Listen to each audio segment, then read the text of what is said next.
Hello guys, welcome back to another video. So, I am aware that I am pretty late to this event.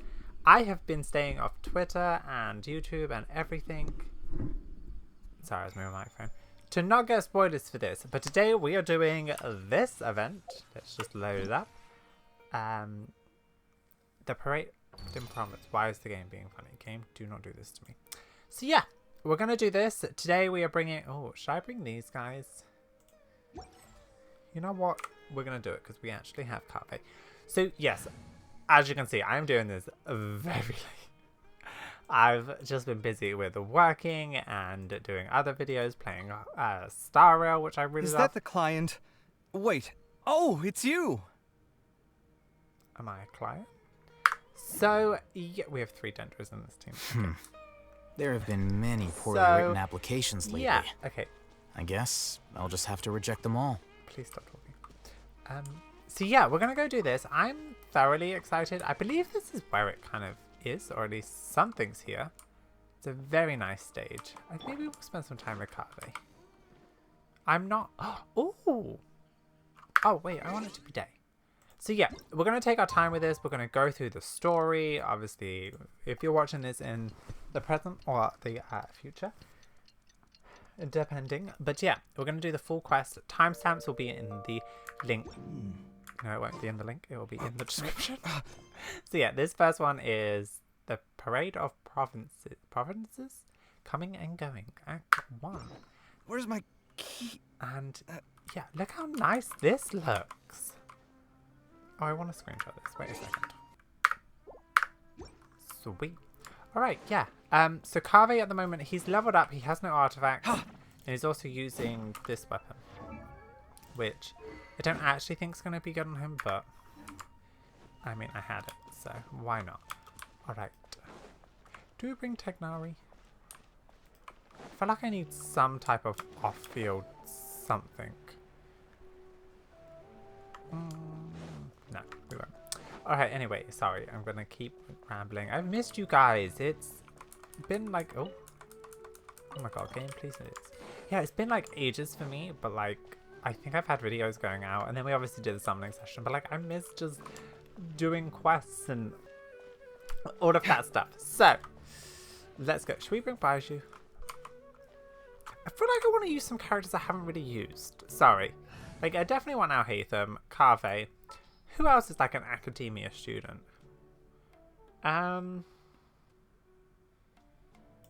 Layla would be an interesting one. I haven't spent too much time with Layla. You know what? We're going to do Layla. I applied for vacation. You remember too, right? No, I don't. Sorry. I'm also going to bring Farazan. Sure. I'll hang out with you youngsters. Yeah, I haven't really spent too much time with these. I don't like... My investment is in 5 stars at the moment, so I haven't really invested in many 4 stars. But I believe you have Favonius bow, don't you? Yep, energy recharge. Could be a little bit higher, but that's fine. And you have an attack sword, which matches your aesthetics perfectly. And actually, I could probably give you this weapon. As I have. I know. Let's not talk about my weapon addiction, okay? Yeah, I feel like this is a good team. Here we are. I'm so excited. A moment, if you would.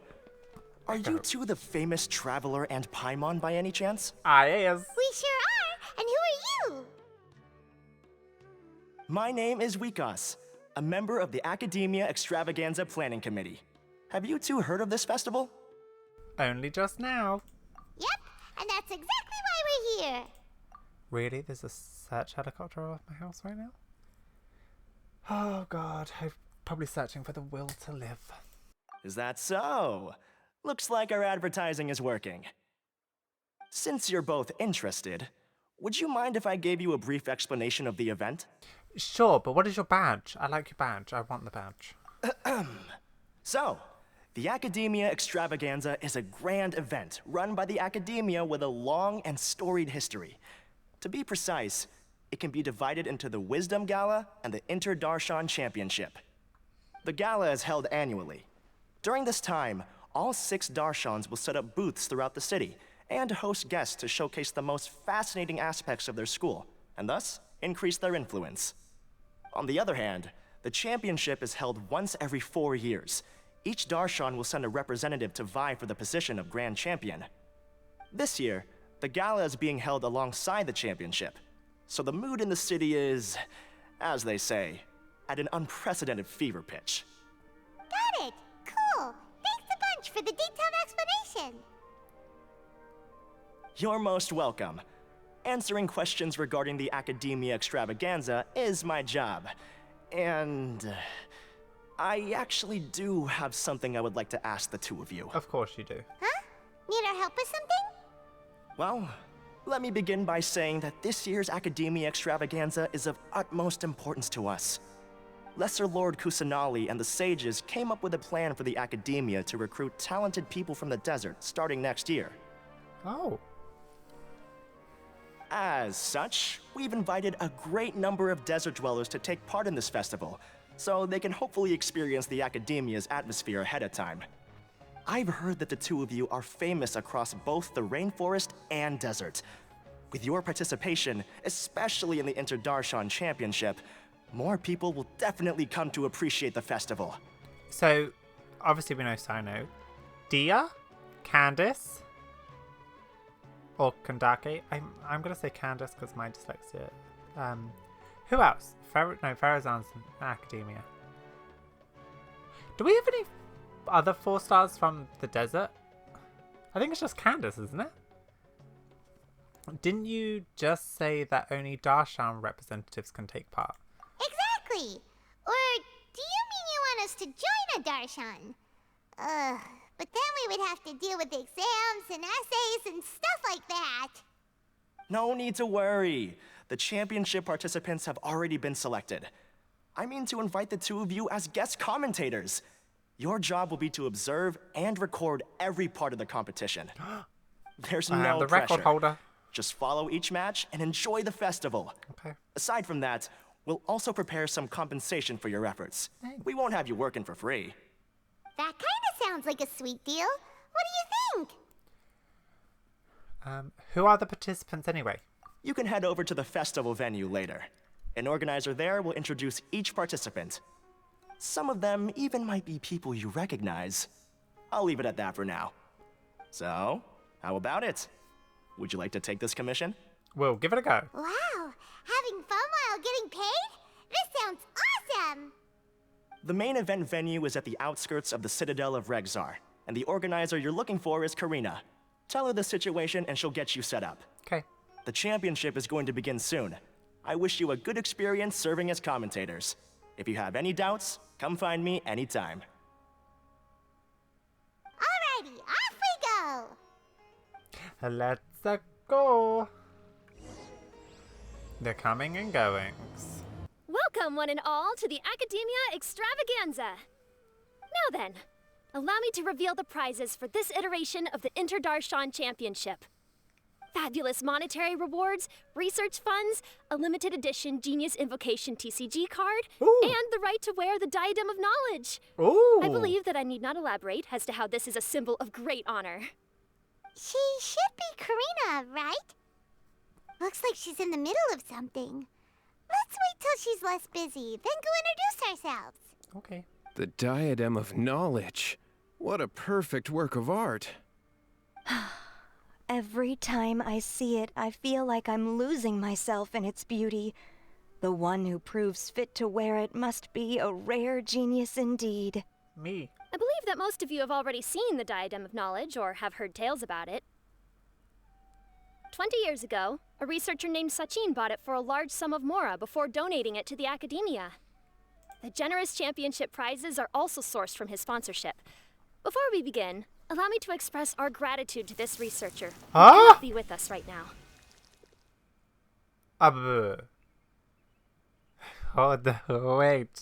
Wait, I was not expecting whatever the hell that was. Okay, sorry, you can tell I'm very excited. I'm really curious about who the voice actor is of this character because I really like her voice. Okay, so I believe it's Madeline Doro? And I feel like I know her voice from somewhere. But from the things that I'm seeing... Oh, she was in Fruit Baskets. I know that. What was that? Huh? Things can only get worse. Why? Things can only go from bad to worse. Who are you? Human nature begets conflict, and conflict begets ruin. From the beginning, the seeds of wickedness have been. Hey, stop spacing out! Hold up. Paimon called out to you, but you didn't respond. You okay? Did you stay up late without telling Paimon? Wait a minute. I really wish they didn't just use a generic NPC for that. I was... All right. I'm sure we're all more than ready for the championship to begin. Just bypass it, it's fine. Now then, let's invite our 6 Darshan representatives to the stage. Okay. Our contestants are... Tegnari. Representing Amorta, Tainari. Oh, Tainari. Tegnari. Biology. Cool. Master Sino. Mahamatra. Representing Spontamod, Sino. Elementalist. Ooh, I love the symbols. I've said that before. She's so shy. Representing Ratawahist, Layla. I wouldn't even know how to say the name. This is so cool. Representing Haravatat, Farazan. So cool. I love those. Representing Kasharawar, Kave. I love his eyes. His eyes And are so for cool. Vahumana... Is Vahumana's representative not here yet?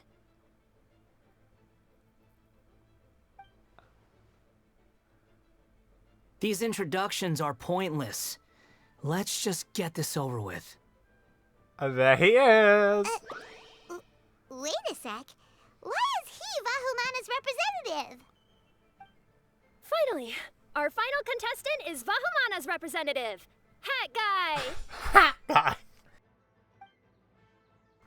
Oh, so that's Hat Guy. I think I've seen him before. You know who he is? Hat Guy. I've heard that he's a researcher from a different country who nominally belongs to Vahumana. Word is that he's written a lot of political analyses. His manner of speech hasn't made him popular amongst most other Vahumana researchers, but his comings and goings are quite irregular, so he doesn't interact with others much. Aside from his more controversial aspects, his perspectives are considered quite incisive. Vahumana has seen a dearth of new talent lately, and some of its existing ones are not currently at the academia, so I suspect he might have been their only option. It's just kind of weird. He doesn't seem like the kind of guy who'd participate in competitions like this one. Nahida made him, but I'm quite puzzled too. Now that we have our 6 contestants, the championship will soon begin. Yay. Who will triumph this time around? Hold on to your hats, because we're all on this ride together. Oh, butterflies. My favorite thing about this game is the 3 people clapping. Huh. We really do know a lot of the contestants. We know all of them. What are you talking about? Oh, right. We're guest commentators, aren't we? So figuring out everyone's reasons for participating is in our job description. Oh, God. Let's go ask them when we go say hi. Especially him. Paimon still thinks it's weird that he's here. Oh, wait, are they just all on the stage? Ah, I really wish they'd stay all on the stage. I'm on the stage now. That's so cool. Oh, wait, how big is... I may have to restart the game, sorry. Oh, it's almost the same size. Right. Let's talk to... There's a thing that people are calling Kave, and I can't remember what it is. I heard someone say... I can't remember. Oh, well, anyway. Hey, you guys. We meet again, you two. Hi. Oh, yeah, the new voice actor. Hey, Tainari. We came here to check out this extravaganza event, and then they invited us to be guest commentators. Is that so? I heard that there would be guest commentators recording the proceedings with cameras, but I didn't expect they'd be you two. It's a pleasant surprise that you're visiting Sumeru again while I'm still on leave. When everything comes together perfectly like this, I call it the Biryani factor. because it's always rice to meet stew again. Oh. Uh, Oh. Ugh. So, Brilliant. Kanari, you're representing Amurta, and Sino is representing Spontamod. But haven't you both already graduated? Can alumni also take part in a competition? I had wondered the same thing. When I was told the news, I was actually more shocked than you are now. His new voice actor is doing a really good job. But I don't think it's sunk in for me yet. So, like, if I think anything's a bit weird, just keep that in mind. But, yeah. I later found out that anyone who has been a part of a particular darshan has the right to participate. Graduation status has no effect. So that's a rule, huh? there are some restrictions, though. For example, sages cannot participate. Any given person can only participate in one instance of the championship, and so on. That's right. Also, there are two methods by which the darshan representatives are chosen. One is self-nomination, and the other is to be recommended by over half of one's darshan. You must have been a case of the latter, Tainari. I heard that quite a few of your juniors petitioned for your candidacy. Sometimes I wish I could clap a few of them over the head and tell them to spend that time on studying instead. Can you refuse? Well, you can, but after some consideration, I realize this could be a good opportunity for me. Next month, we're having a public lecture on ecology at Gandharvaville. If I participate in this event, I might be able to utilize its popularity to promote the lecture. I'm not that concerned about becoming the champion, unlike someone here. So you volunteered yourself, Sino? Yes. I'm using the last of my leave for this. When I heard that a limited edition Genius Invocation TCG card was one of the prizes, I signed myself up. This year's card is a rare one indeed. It would be a shame if I missed out on it. Wait, is it some kind of super powerful card? No, it's a very common one. But it has a holographic layer. So what's the point? Calling out all the card It's collectors. very cool. Paimon meant apart from being very cool. That is reason enough. I shall do my all to emerge victorious and add it to my deck. As someone who doesn't play cards much, I can't quite relate. But it isn't surprising that everyone has their own reasons for taking part in the tournament. Fair enough. Alright, let's go find someone else to question. Okay, let's go. Right, let's talk to the others then. Oh. 2 Caves. I want to see if I can get close to them. Wait, does he not look at Cave? Wait, no, look at Cave. No, look at Cave. No, Cave. Oh, yeah. Look at him. Hi, everyone. Kaveh! Farzan! Layla! Hi, everyone. Oh, it's you. Why are you here? I like his voice actor too. We're here as specially invited guest commentators. Our job is to record what happens during the competition. Is that so? In that case, I'll have to trouble you to catch the moment of my triumph on camera. Okay. Remember to shoot from behind at a lower angle. You know, to capture a seniors class.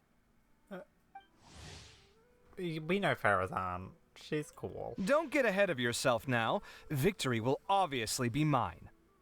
You're far too young to even consider challenging me. Kasharwar or Ratawahist, you're all children as far as I'm concerned. Damn, fighting words. Actually, I was going to ask, how do you know me, Madame Farzan? Huh? You don't remember? I sometimes see you in the library at night. You even waved at me. Yeah, she's asleep. What? I don't remember doing that at all. Huh. How strange. However, this is not the time for curiosity. I am Farozan, a household name in Haravatat. You are Layla from Murtawahist, I presume? Yes. Good. Then we are officially introduced. See? Simple as that. I like respectful ones, by the way. Would you like to join my research group? Oh. Madam Faruzan, I'm quite sure this counts as poaching. Let's dial things down. I know, but it's been tough getting people these days. And research funding has been hard to secure. But once I win this tournament, it'll be a different story. So you're just here to increase the amount of funding you're getting?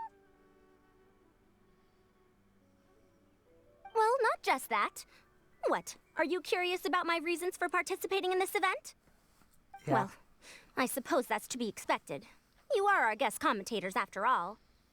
There's been an influx of newly enrolled students, and they'll be paying close attention to this competition. If I do win, I'm certain that there will be no lack of students knocking upon my door. Moreover, research resources will be made available to the victor, so that will nix my funding issues. Therefore, my two juniors, I do apologize, but I fully intend to emerge triumphant. I'll do my best as well. At least I don't plan to lose too badly. I like Layla. So, why are you here, Layla? I She was don't know voted. why, but a lot of people recommended me. I didn't sign up myself. I just woke up to find my name on the announcement board. Yeah, that sounds like Layla. That sounds like what happened to Dainari. Him too? Oh, I'm really nervous. I've been so worried about disappointing everyone that I've been losing sleep. Stress not, young one. We must all experience failure to grow and mature. True. But Madame Farsan, I don't want to fail. Seriously? Everyone has such nice reasons for joining. What's your story, Kave? Must I say? Yes. You must. Yes, you do! We gotta record it! Well, you know, right? I want to buy some property. Oh, that's right! You want to move out of Alhatham's. What? Alhaitham? What about him? This has nothing to do with him. Yeah, it does. It has everything to do with him. Pyron misremembering things. Oh, right. Sorry, Paimon has no idea what she was talking about. So, you want to use the grand prize to buy a place, right? Correct. Also, my father took part in the Inter-Darshan Championship when I was young, but he didn't win. Once I do, the right to wear that diadem will be mine. In a way, I'll be helping my father fulfill a dream of his. That's not a bad reason at all. You have ambition, youngster. Although your chances with me here aren't great, I believe your father would be most proud if the diadem of knowledge were bestowed upon you. Not that he'll have the chance to celebrate. My father passed away many years ago. They say he ran into quicksand while traveling in the desert. Oh. For you to have experienced such a thing, that must have been tough for you. It's all in the past now, and life goes on, doesn't it? Let's change topics. I don't want to bring the mood down. Okay. We can change. That's fine. Understandable. All right. Earlier, you said that you want to use the prize Mora to purchase a home. Where do you live now? Do you live alone? Oh, yeah, where do you live? Well... Yeah, where do you live? Come on, tell us. I also heard you mention Alhaitham just a moment ago. Isn't he also from Haravatat? Are you two hiding something from me? Oh. No, of course not. Why would you think that? Paimon's definitely not involved either. We're gonna go interview other contestants now. Bye! I love that. That's brilliant. They're like definitely I feel like they're definitely hinting at something. Or they're just playing on it because they understand that people really, really ship it. But it's so fun. Oh god. So, what are you... How the hell are you here? Just call me Hat Guy. That's the name I use in Vahumana. Okay, Hat Guy. Sounds like a nickname, not a real name. It's a suit. So I can't go by a simple, ordinary name? Fine, suit yourself. Alright then, Hat Guy, why are you taking part in the Inter-Darshan Championship? We're specially invited guest commentators, so play nice and answer our questions. You could be Matra for all I care. So what if I don't answer you? What then?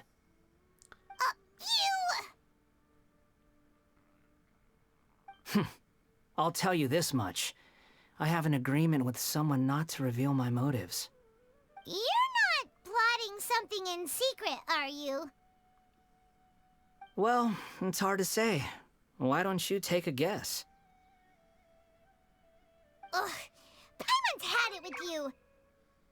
Fine, be that way. Then we won't ask you why you're participating.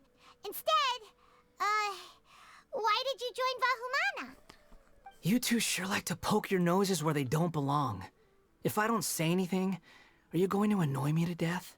Did Paimon always have, like, movement noises like that? Or is that a new thing? I heard that the Vahumana researcher named Akaba was researching the Tatarasuna incident, so I wrote a few essays to refute his points. Later, when I was bored, I wrote some commentary on societal issues in Inazuma. I didn't expect Vahumana to consider me as one of them. Someone even invited me to a lecture or whatever. From start to finish, it was just the wishful thinking of idiots. A misunderstanding. There's your answer. Simple. But when Lesser Lord Kusanali heard about this, she went out of her way to get me registered in Vahumana. She used the name Hat Guy. Thought it was Nigida's doing. Enough chit-chat. You're better off wasting your time with the other contestants. Someone's about to get very unlucky. Wanna guess who? How is anyone supposed to relax with you around? He's cool. He's chilled out a lot. We've got to stay alert and keep a close eye on him. Looks like Karina's got a moment now. Let's go chat with her. Okay, where is she? Over this way. Oh, there we go.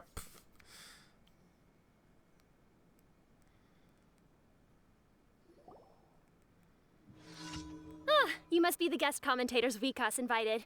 I've heard about you. Hi. You're not gonna betray us, I saw you though. two having quite the lively conversation, so I thought it would be best to wait. Are you two free right now? Yes. We were actually looking for you, too. Excellent. Then please allow me to explain your job responsibilities in detail. First, please take these two things. What? The first item is a custom camera from the Academia. Ooh. Please use it to record the competition as it unfolds. The second is an event-specific locator that will flag all participants' locations. It will also sound when one of them completes an objective. Oh. Okay.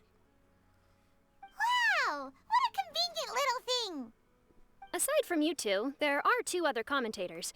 However, they will remain by the commentators area and will not be following the contestants in real time. Speaking of which, you probably know them. Alhaitham and Nilu. Oh my god.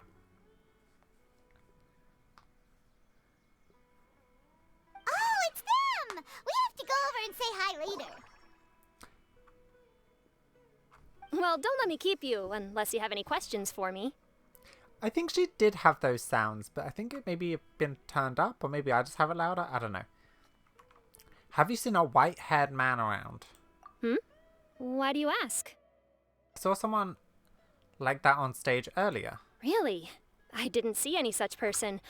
Could I ask when you saw him? Just before the Academia representative went on stage. Strange. I was on stage the entire time, and I didn't see anyone come up. Yeah, Traveler, you sound crazy. Paimon didn't see anyone either. Perhaps you're mistaken. However, if you have any leads on that matter, you can talk to me at any time. Okay. Hey, Dia! Traveler. Paimon. Candace! Long time no see. Dia! Candace! You two are here as well! Ah, so they're two friends of yours. In that case, I'll take my leave. May you all have a wonderful time during the extravaganza. There's so many characters The in Academia this. sent us both invitations, Oh. so Dia suggested that we come together. The villagers were also encouraging me to travel outside the village. I couldn't find it in myself to turn them down. I forgot how silky smooth Candace's voice is. Something about women with deep voices just... We're here now, so no point dwelling on that. Even though this extravaganza isn't a holiday or anything, it's still a big deal here in Sumeru. Merchants from all over will set up shop. There'll be tons of stuff to eat, use, and wear, more than you can count. I'm already set on helping you buy 2 new outfits. I mean, who wears the same thing at work and home anyway?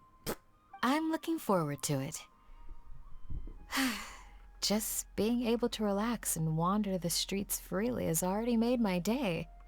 So, Traveler, Paimon, you two want to come with? Yes. We'd love to, but we've got work to do right now. No. Aw, that's a shame. Let's hang out together when you're free then. Yes. 100%. Sure! In that case, Candace and I'll head out first. Good clothing and fabrics are very much in demand. If you snooze, you lose. Oh, right. We should also get some accessories. No need to rush. I think we'll have a better time if we take things slow. See you two later. Feel free to come find us whenever you have the time. Is that everyone from Sumeru besides Nahida? Paimon didn't think that Candace and Dia would come. Hanging out with them sounds like a great time.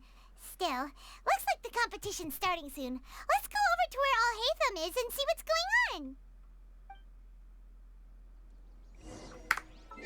Wait, I'm pretty sure that's all of the Sumeru characters. Because we have Kave, Dia, Alhaitham. We haven't seen Nahida yet. Layla, Farazan Wanderer. Nilu, Sino, Candace. Dory hasn't made an opinion. Or Kole. Tegnari, we've seen... Yeah, so Dory, Kole. And... I'm pretty sure that's it. Yeah. It's just those guys. Oh, that's interesting. I will now announce the rules for the first round of the competition. Please listen carefully. Okay. During the opening ceremony, Academia staff released several cages of butterflies, and many of them are now fluttering within Sumeru City. Amongst these butterflies, 3 of them will be special swift flies. They have a different appearance and also fly a little faster. Your objective this round is to find a swift fly and bring it to me. 3 points will be awarded to the first participant to return, 2 to the second, and 1 point to the third. That is all for the first round. Should you require clarification on anything, please ask any of the other staff. Alhaitham's all business all the time, huh? Kind of, yeah. Well, we like that. That said, how did he get picked to be a commentator? Paimon's kinda curious. Finding 3 specific butterflies in a place as large as Sumeru City sounds rather improbable. If these swift flies behave anything like regular butterflies... I'm off. It will take some time to search every corner of Sumeru City. Huh? You're going just like that? A champion walks the road to victory. Huh, this is going to be interesting to see the way that they think about problems. My dear Kasharawar Jr., I have a plan. How about some cooperation between you and me? Cooperation? Looks like everyone's got their own plans for this, Tuffy. We're supposed to go on stage next, right? Let's wait and see everyone's reactions first. Huh? Wait a minute. Look, he seems to be observing the other contestants just like we are. We were right not to let our guard down. Do you remember those things we made previously? Huh? You mean... It's time for them to shine. It looks like Faruzan and Kaveh have some secret plan. Oh, hello there. Madame Faruzan and I are discussing how... Shh! Hush now! The walls have ears around here. We should keep it a secret for now. But you'll find out what we have in store soon enough. Okay. Come now, let's go. Before the others act. All right, there's no time to lose. We're off to make our preparations. See you later. Goodbye.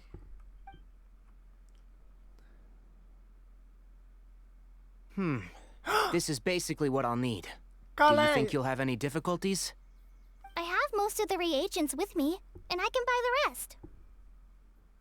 Kale, you're here too! Kainari, you have a master plan ready? My hypothesis is that the Swiftfly's morphological variations won't significantly affect their fundamental nature. So I'm planning on using this to lure them out. Of course, I could be wrong. Every mutation opens the door to new possibilities, especially when they are artificially introduced. Yeah. Details will have to wait until after the post-experimental analysis. For now, Kale and I are going to buy some reagents for our experiment. All right, well, see you later. Okay, see ya! Bye. I think she did have those sounds. I think I just turned up. Hey, Layla! You look a little worried. Yeah, I have no idea what I should do. What color are these swift flies? Do they have special markings? How do they differ from ordinary butterflies?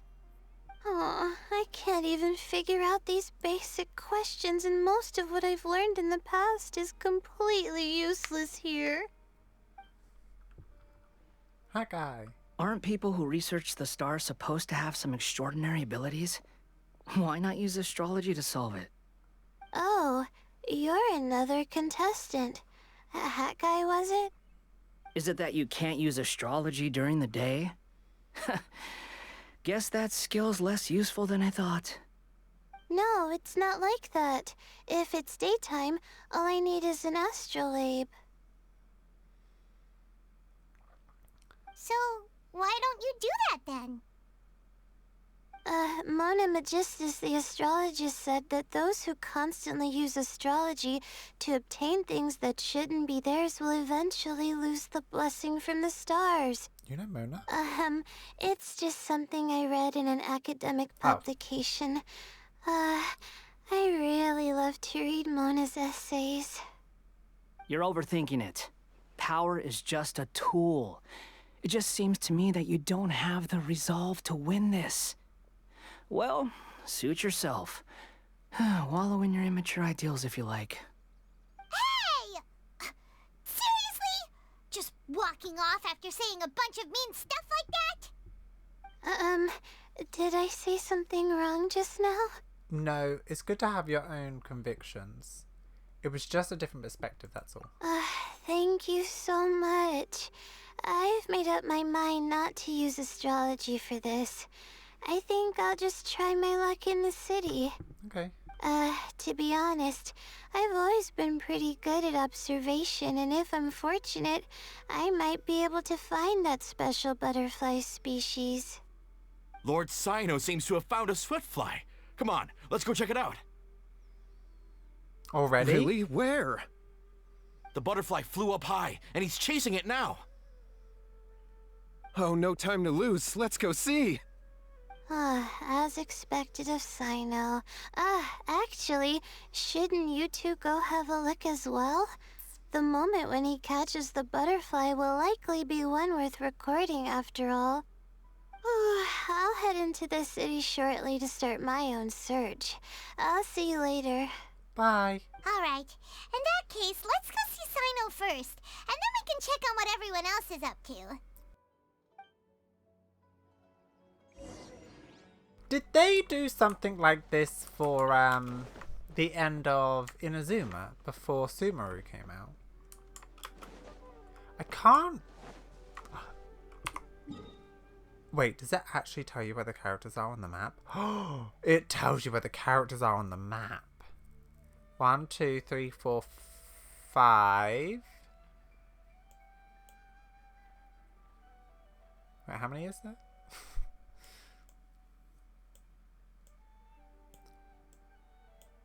There's 6 Darshans, isn't there? Oh yeah, those two together. 1, 2, 3, 4, 5, 6. Oh, maybe we should go see if they have any extra dialogue. Oh yeah, let's do that. You know what? Let's take our time. Hey, do you have anything else to say? I'm going to try my luck in the city, too. Okay. Good. We've got all our ingredients. Next, could I trouble you to help me mix them together? Of course, Master.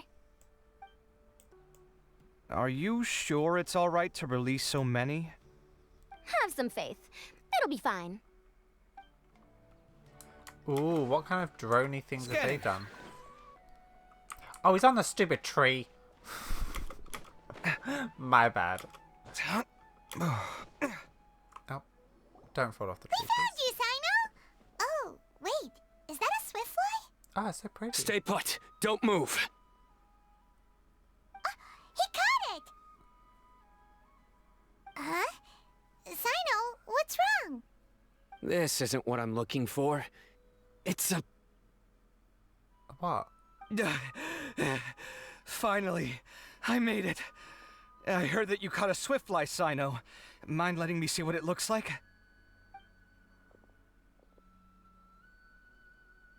Hold on. Isn't this the mechanical bait that I released earlier? Why would you catch that instead of a swiftfly? Wait a minute. If we consider this from a different angle, isn't it a good thing that the bait you made was convincing enough to fool even Sino? You released bait? That's right. During a previous interior design project, I felt that the artificial flowers on a wall were a little bland, so I decided on placing a few moving mechanical butterflies to add some pizzazz. Pizzazz. In order to make them both small and nimble, I consulted with Madame Faruzan. Not long ago, the two of us took all those mechanical butterflies and released them into the city. Why would you do that? Need you even ask? Young people these days really do need to get out more. Oh. Have you never played that game where you place strips of paper on a bamboo pole and wave it across a field of flowers to attract a whole kaleidoscope of butterflies? No. I haven't. No, I haven't. Same. Wait, so you're trying to... That's right. The butterflies within the city will mistake our mechanical bait for one of their own and follow them around. As long as we keep releasing and retrieving our bait, we can capture all the butterflies within the city. What comes afterward is just a matter of separating the swift flies from the others. Huh. Guess that's one way to do it. Do not underestimate the wisdom of your elders. I had already thought of this method the moment the round's rules were announced. Of course, we also owe much to this fine junior of mine here for making such lifelike butterflies. It seems that Kasharawar has not quite declined as far as I had thought in recent years. Their teaching skills at least seem to be intact. Well, I just stuck to what I do best. The idea was yours. Ah, no need to be so polite. Once we capture all these butterflies, we shall split the points for this round. Ah, look, one of them is returning now. Huh? Wait a moment. Are my eyes deceiving me? Why don't I see any butterflies behind it? That's because there are none. Seems like your plan has hit a snag. Looks like the match continues. I'll be looking elsewhere. Huh. Strange. Has something else diverted their attention? Come, Tanari. let's search in the direction the bait returned from. Oh, am I gonna have to go see have a all the look too. characters?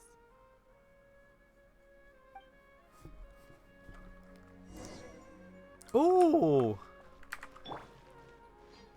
We're running with them. Well, this is interesting. I'm here.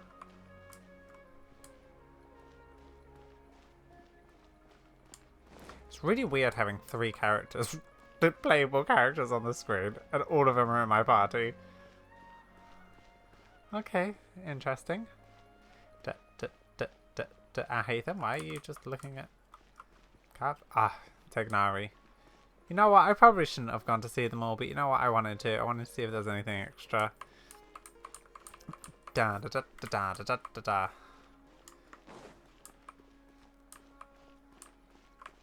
Oh yeah, look, it's a little bait. Huh? Faruzan? Kaveh? Why did you two stop? Ah. So it was the Morta boy. Paimon is pretty blind, isn't she? Fascinating, isn't it? The butterflies have all congregated here due to a special incense that I used. I infused it with 3 different types of honey, and the butterflies, following the fragrance, have gathered around me. Oh, butterflies must have really sharp noses then. Wait, do they even have noses? I've never seen one. They do not, in fact, and their vision isn't stellar either. However, they can use their antennae to distinguish between scents, and their olfactory senses are generally quite advanced, allowing them to detect floral fragrances from great distances. Oh, so that's how it is. I had a pet butterfly once. I picked wildflowers and placed them in its box, but it wouldn't eat any. That's normal. Raising butterflies isn't difficult, but there are many things you should take note of. Appropriate temperature, sufficient air, and a spacious environment are examples of such considerations. You must also ensure that the food you've chosen suits their palate. Most importantly, you must curb your curiosity and avoid disturbing them while they rest. Otherwise, they may become stressed. I should have known biology sorry. would win this. I liked to poke at its wings at the time. No. Humans tend to rear many creatures due to their aesthetic value, but not all are suited to such a process. Caring for living beings is hard work. Impulse alone is insufficient. Some prerequisite knowledge is always required. True. You sure do know a lot. I have a question too. I bought a scarab not long ago and it hasn't seemed very active. Can you help me figure out why? I'd like to keep a dustbird as a pet. What are some key points I should consider? Is it possible to keep a Rishbalin tiger as a pet? I hope so. All right, it seems like you all have a great deal of questions. But I am in the middle of the Inter-Darshan Championship at the moment, so I'm afraid I can't answer them all now. Let me propose an alternative. Next month, there will be a biology lecture at Gandharvaville, and I will be sharing some interesting insights on living organisms there. If you're interested, you can attend that lecture, and if you should have any questions, just prepare them ahead of time. I'll answer questions after I've finished speaking. All right, I'll be there. Oh. Of course, please try to ask more rational questions. For example, whether you can raise a Rishbalin tiger as a pet or not is mainly dependent on whether you can overcome one in a fight. Looks like Tainari's science lecture will draw quite a crowd. Huh? Oh. Was I listening in for that long? Seems Kale's master does live up to his title as a teacher. Madam Faruzan, I've had a look around. Nearly all the butterflies in this area have been attracted by the incense. However, we can cast our bait further away to avoid this area. All right, then let's get moving. We shan't let all the butterflies get away from us if we can help it. Seems like the competition's really heating up. Let's go see how the other contestants are doing. Alrighty. Layla, how are things going on your end? I've been searching for quite a while now, but I haven't seen any sign of the swiftflies yet. Instead, I ended up catching a few mechanical devices that looked very similar to butterflies. I wonder where they came from. Looks like Baruzan and Kave's devices are everywhere now. I'll keep up the search. That said, I've noticed that a number of butterflies in the city has already decreased a lot compared to when the event started. Probably because the other contestants are coming up with their own ways to catch butterflies. Alright, I'll do my best too. Huh? What's this? Oh, is that one? Could it be a swiftfly? Oh, what a coincidence. I guess I just need to catch it now, right? Oh, please wait. There it goes. It's so fast! Paimon thought all Hatham said they were only a little faster. No, come back. Come on, Traveler, let's go too. The locator's going off. Looks like someone's already caught themselves a swiftfly. Oh god, she's running. This new shipment of items, ridiculously overdesigned. The locator's going off again. I don't get it. So, someone else finished too? That would mean that the one Layla's chasing is the last swiftfly. Oh, it's not going to tell us who. Okay. Layla, get it! Get it! I don't know how to make you any faster. Oh no. Oh, it just occurred to me that we should also get you a makeup box. Bless. No, it's fine. I don't think I'll end up using it. Maybe you won't, but it doesn't hurt to have one, right? Huh? Come on, just trust me on this one. Huh? Who are you, and what do you want? Please, don't move. Don't move? Who sent you? Dia. Don't worry, I can handle this. Now, tell me, what do you want? Her flower in her hair. Oh, it's... Oh, that's such a cool picture.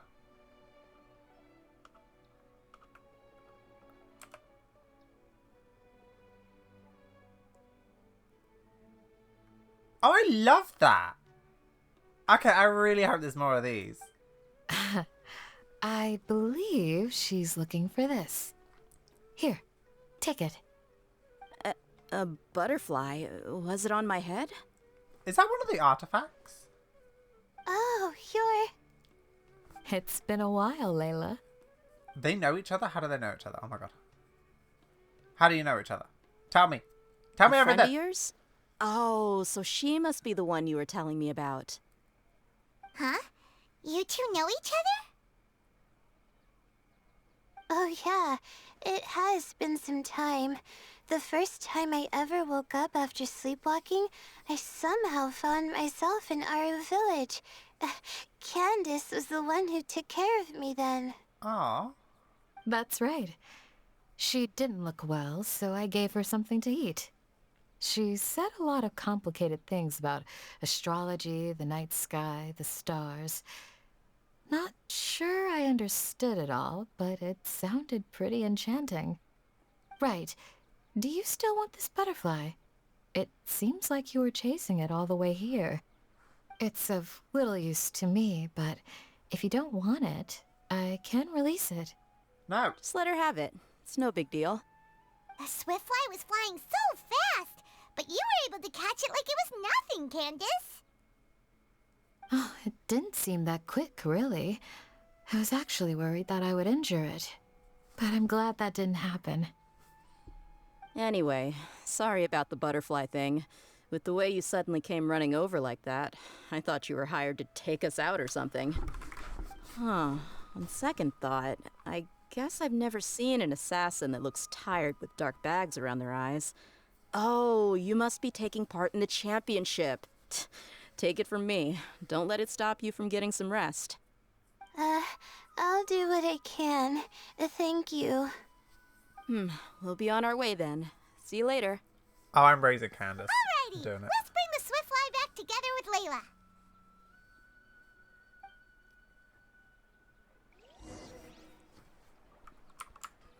You know what? Every quest I've done that has Candace in it has always made me want to raise her, and I've always had other priorities. But I think after this video, I'm gonna focus on Candace because I have, what do I have? I have like 15 resin. Oh, I need to do this. You know what? I'm gonna do that quickly.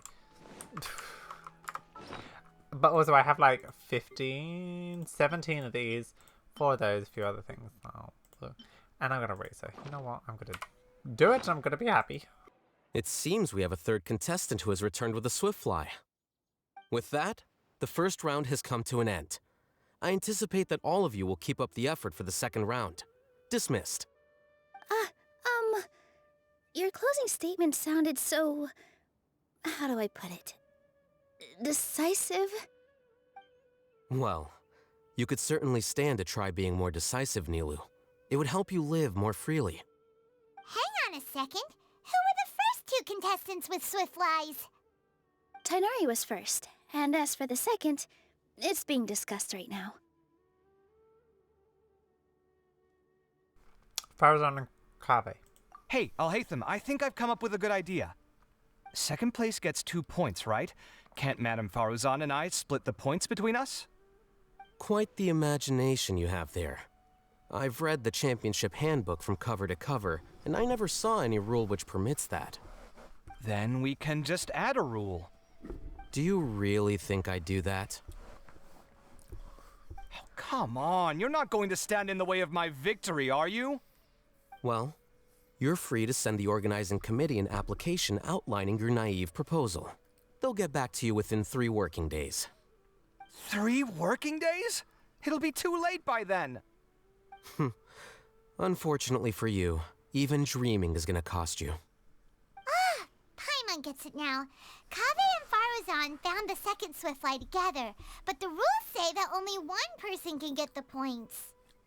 Oh well, the rules are the rules. Since you call me madam and politely ask for my help, I shall give you these points. Oh! So I'll put the points under Kave's name then? No. If I take these points, won't that only detract from your contributions, Madame Faruzan? You might be alright with that, but I cannot do it. Not in good conscience. She reverse I psychology. don't have any problem with it. There are 2 more rounds after all. Losing one isn't a major setback. But if you insist, I have another method. We can draw lots to see who will receive the points. Lots, huh? What? Is there something wrong with that idea? No. Well, let's do it. All right. I'll get the paper needed for the lots. Give me a moment. Oh, seriously? I'm sorry, but it appears that luck was on my side this time. No, you do deserve it. I'm just lamenting my bad luck. Perhaps that's why my life is rife with troubles. Indeed. It's rare to see anyone with such terrible luck be so willing to decide victory via lots. And what would you know about that? I just... We can save bickering for later. Record the points under Faruzan, and that'll finally bring the first round to a close. The second round will be held in the desert. We'll be moving our commentator stand over to Aru Village. Let's meet up in Aru Village once everything is ready. I'll announce the details of the second round then. Till then, you have some free time. I'm off the clock at this point, so it's farewell for now. Bye. Wait, Alhaitham! You... Don't be upset, Kaveh. Sighing can carry away your good luck, you know. Oh, so that's how it works. In that case, I'll take in some deep breaths. Maybe that'll help me make up for all the luck I've lost. It's really no big deal. 2 points aren't enough to decide victory or defeat just yet. I'll win the next round. You'll see. Looks like you've managed to pick yourself back up, young man. Good. I must warn you, though, that I'm quite familiar with the desert. You'll have to try your best if you don't want to lose. I'm no stranger to the desert either. I'll be fine. All right then, that's enough chit-chat for now. I'm going to check the area out. So the current standings are Tainari in first place, Faruzan in second, and Layla in third. Guess we should also take a nice break before the next round starts. But where should we go first? To get a coffee. Why, you two look a little lost. If you're not sure where to start enjoying the Academia Extravaganza, then may I suggest that you have a chat with our boss? Your boss? outfit Who's is that? interesting. Do we know them? Dory. Is it Dory? She's the only character we haven't seen. Well, only the most famous merchant in all of Sumeru, Lord Sangamo Bay. Oh, you mean Dory! Precisely. Our boss sent me to inform you two that she'll be waiting for you at Sumeru City's North Gate. I'm honestly loving the fact that the characters in this, obviously because over the last however long, we've really grown to be attached to all the Sumeru characters. And to be honest, I'm quite sad that the Sumeru chapters ended. I think it's been one of my favorites. I think it's Sumeru than Inazuma. I don't know what it is about Sumeru. I just really, really enjoy it. But yeah, it's really interesting seeing some of the characters kind of play off each other, and they're quite contrasting personalities. Again, Alhaitham and Nahida are complete opposites. You know, Kaveh and Faruzan, I really liked their dynamic. I'm hoping that we get more of that in the future in the next few quests. But yeah, I'm honestly thoroughly enjoying it. I really wish you could see me. I'm literally just like sat here with a giant stupid smile on my face. But I'm actually having a lot of fun with this, and I hope you guys are too. Yeah, and I'm trying to think. I'm honestly not sure they did something like this for when Sumeru ended, but I could be wrong because I wasn't filming as much back then. I'm just going to quickly check my playlist. No, the first one I did was the... There have been many poorly written applications lately. I guess I'll just have to reject them all. Yeah, no, oh my god, Sumeru's been out for like 9 months-ish.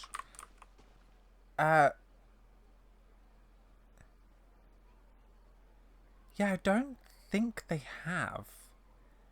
I think the first one was, the one that I did, was the Almighty Great and Arataki Drum Along Festival. So, I don't know, I'm just having a lot of fun. But, Dory! Hi! Oh, well, if it isn't the Traveler in Paimon. Hello. Hey, Dory! Are you here to attend the Academia Extravaganza too? Of course! People are practically flocking to Sumeru City. You couldn't ask for a better opportunity to do business. Also, just quickly, I know that they have had a few of these types of events where, like, the characters mix and muddle, and obviously we had Sino, Tegnari, and Collie come to Mondstadt. Like, I love when they do that. I love when the characters interact with each other from different regions, or just in, like, groups that you wouldn't normally see them. I don't know what it is about it. I just love it. This is one of the entrances into the city, and it's very close to the Wisdom Gala booths. There'll be an endless stream of customers. I can already hear the Mora going clink, clink, clink as they fill my coin pouch. Well, is there anything you'd like to purchase? We've got everything you need and deals that can't be beat. I did think she was going to be the merchant for this. Well, do you have anything to eat? Oh, wait, we're celebrating the extravaganza and you're only thinking of eating... I mean, of course, we've got lots of things to eat. That said, I recommend that you also consider some of the great bargains we have going on. The Wisdom Gala is about to begin, and once it starts, each of the Darshans will prepare a small challenge for everyone. And just between us, I have some super booster supplements for sale. Eat just one to boost both your strength and dexterity for a short time, allowing you to overcome any challenge. No thanks, we'll pass. These little challenges are gonna be a cinch for the two of us. Just you watch. Anyway, Paimon just wants something to eat, please. If you don't have any food, then we'll just go somewhere else. Alright. Mora is Mora, after all. Oh, what would you like to eat? Well, Paimon's pretty hungry right now. Do you have any touching? Let me see. I don't think I've ever had that. What is it? Is it a real thing? This is a huge job, isn't it? If this works out, we'll be set. Here you go. 2 servings of touching. See? I told you there's nothing Lord Sangamabe can't procure. So, oh, wait, I spelled it wrong. Tachin, it says it's an Aryan rice dish primarily consisting of rice, yogurt, saffron eggs, and finally barberries are sprinkled on top. Some versions of the dish are more elaborate, folding in chicken fillets, vegetables, fish, or red meat. Tachin can also be made with other ingredients such as walnuts and pomegranate. I was about to say, it does look like a dessert. But, have I ever had this? I might have. I don't think I have. Ooh. Okay, well, we learned something new today about Tachin. Tachin? I don't know if I'm saying that right. I'm so sorry. Yeah, I might have to, like, try it at some point. I'm gonna do that. I'm very much a foodie. Yay! Huh? What are you looking at, Traveler? I thought I just saw someone just now. Oh? Who? Someone we know? They're gone. Was it someone suspicious? Have we attracted some unwanted attention? Huh? What's happening, Dory? Is there something else going on? I don't know who you saw just now, but I do have some hard-to-come-by information about the extravaganza. If you want to know more, we can talk business later. Okay. I was too busy looking at Tachin. I won't. Oh, that's part 1 done, and I think it's a perfect time for a...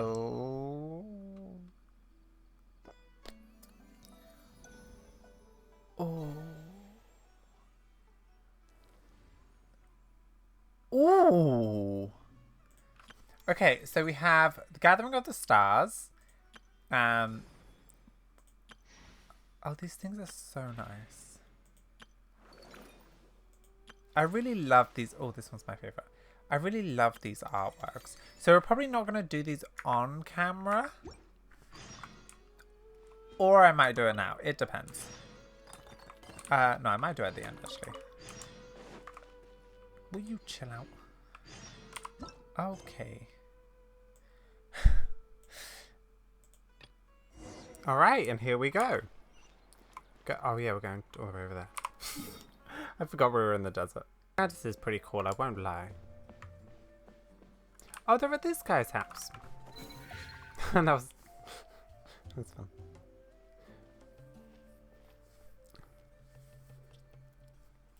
fun. Is it me, or are the bags under your eyes even darker than during the last round? Are you alright? Rude. You never say that to a lady. Thanks for the concern, Kaveh. I just haven't been sleeping well lately. Even though I try to fall asleep, I can't get the championship out of my head. And before I know it, it's morning again. Me every single night. I know the feeling. That happens to me too when I'm agonizing over my blueprints. Do you have any tips for dealing with that? To be honest with you, no. You could say there are many things that don't have a quick fix and can only be endured.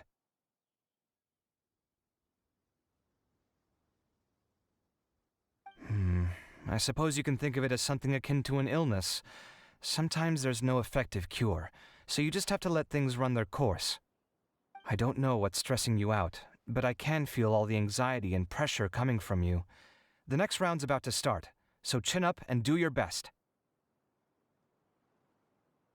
Oh, okay. You do your best too. Looks like everyone's here. I will now explain the second round to you all. From all of the stuff that I've heard about Kaveh, he seems like a pretty, like, decent, compassionate character. Like, he obviously helped Farazan in the last one. His advice to Layla, you know, yeah, him and Al Haytham can be a bit funny. You know, the thing is that, wasn't it said, well, I think it was in the live stream, it was said that he was always broke because he was giving his money to, like, charities and stuff, and if they give him, like, a sob story, like, it's quite interesting. There are 3 leyline disruptors buried in the area around Aru village. These devices can imitate the effects of leyline disruption and will constantly interfere with the environment. Your goal is to shut them down. The first 3 who manage to finish this task will be awarded 4, 3, and 2 points accordingly. Note that each person may only bring a set amount of food and water with them, and that leaving the designated competition zone will result in disqualification. Well, what do you think? Want to team up again? I shall consider letting you have the points on account of what happened in the previous round. That's all right. I've been here many times, and in any case, machines are one of my specialties. I doubt this will be particularly difficult. It's good to see such confidence in a youngster like yourself. I also happen to be well acquainted with this place. Let's see who will find these devices first. But aside from us, you should remember that there's a favorite for Champion. We must be careful of him. A favorite to win? Who is it? Shh! Not so loud. I mean that boy, Tainari. He took first place in the previous round, and if he does so again this time, we may as well declare this competition over. I heard that you solved the Avidya Forest's leyline effluence problem with him not long ago. Since this round involves resolving a machine-simulated leyline disruption, it should be a simple matter for him. That's true. It does look like his odds of winning are pretty high. He already has Kale, who is an excellent pupil. If he were to win this round as well, then wouldn't we just be letting him have all the fun? As his senior, it's my solemn duty to prevent such an inequitable arrangement from happening. I'm off. My bets are the Wanderer's gonna win. No. I'll get going as well. See you later. How are you feeling? I think I'm okay, but I'll take things slowly for now. Maybe the Wanderer. I think the Wanderer might win. Possibly. Is this all the water we're getting? Sorry, that's what the rules say. While this round seems to be about how quickly you can shut down the devices, it's also testing your ability to survive in tough conditions. I knew it'd be harder than I had expected. You got this. So we'll either need to find the devices as quickly as possible, or we'll have to save our energy and wait for an opportunity. Okay, I'll head out shortly. Thanks a lot, Nilu. You're welcome. Please take care of yourself. Well, there goes everybody. True. Alright, well, let's get back into it and see where So, everyone goes. what should we visit this time? Let Paimon think. Let Paimon think. Didn't Farozan say that Tainari's the favorite to win? Let's go look for him first.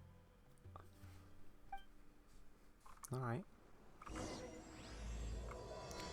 Beginning and ends. Wait, is this the weapon passive? Yes. This isn't my first trek into the desert, but I can never get used to the heat. Is there no shade anywhere? Yeah, we're in shade right now. Ooh, I have a thing there. Oh. Hey, Tainari? Tainari! Huh? Weird. The locator says that he should be around here somewhere. Tainari! Can you hear us? He's over there. Is he asleep? You're right. Huh? Oh no. It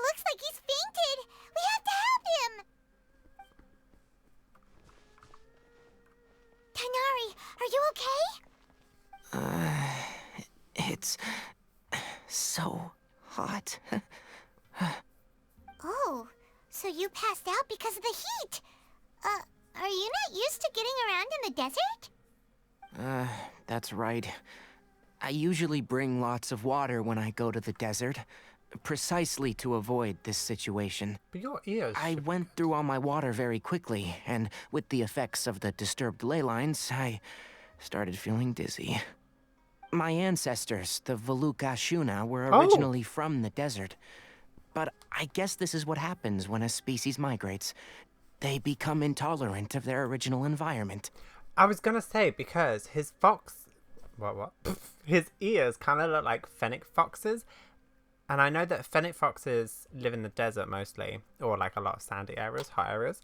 And I believe that they have really big ears because it helps them cool off. It's something to do with like the blood flow through the ears. Bigger space, you know, it cools the blood down, which then gets circulated back around. I think it's something like that. I could be 100% wrong, but I'm pretty sure it's something to do with that. It helps with them cool. That's all that matters. This isn't the time for a history lesson. No, Let's get you some water. Humans. Such fragile beings. Your bodies can't even survive extreme changes in the environment. Why are you here? And you consider yourself strong? Here, take this. Let him drink it. Oh, another one!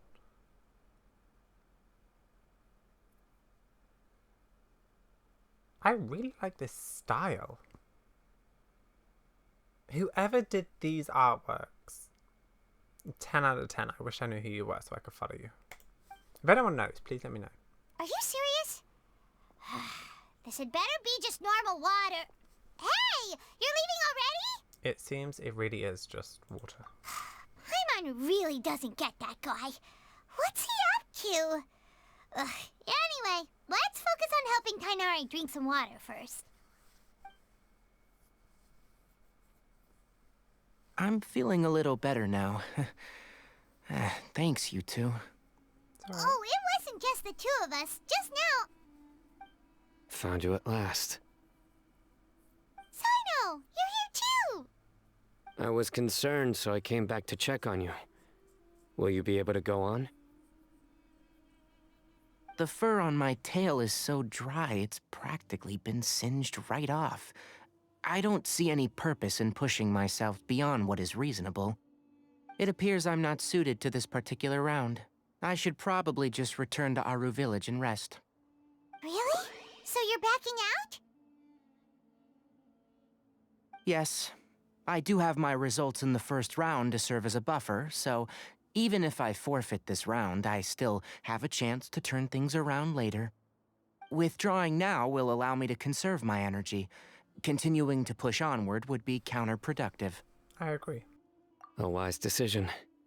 Let's get you back to Aru Village. It's fine.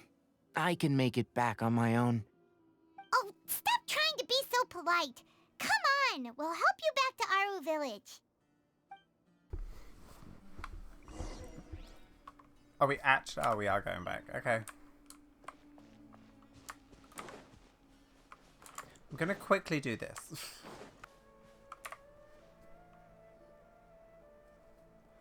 Oh. How are you feeling now, Tainari? Do you want to rest some more?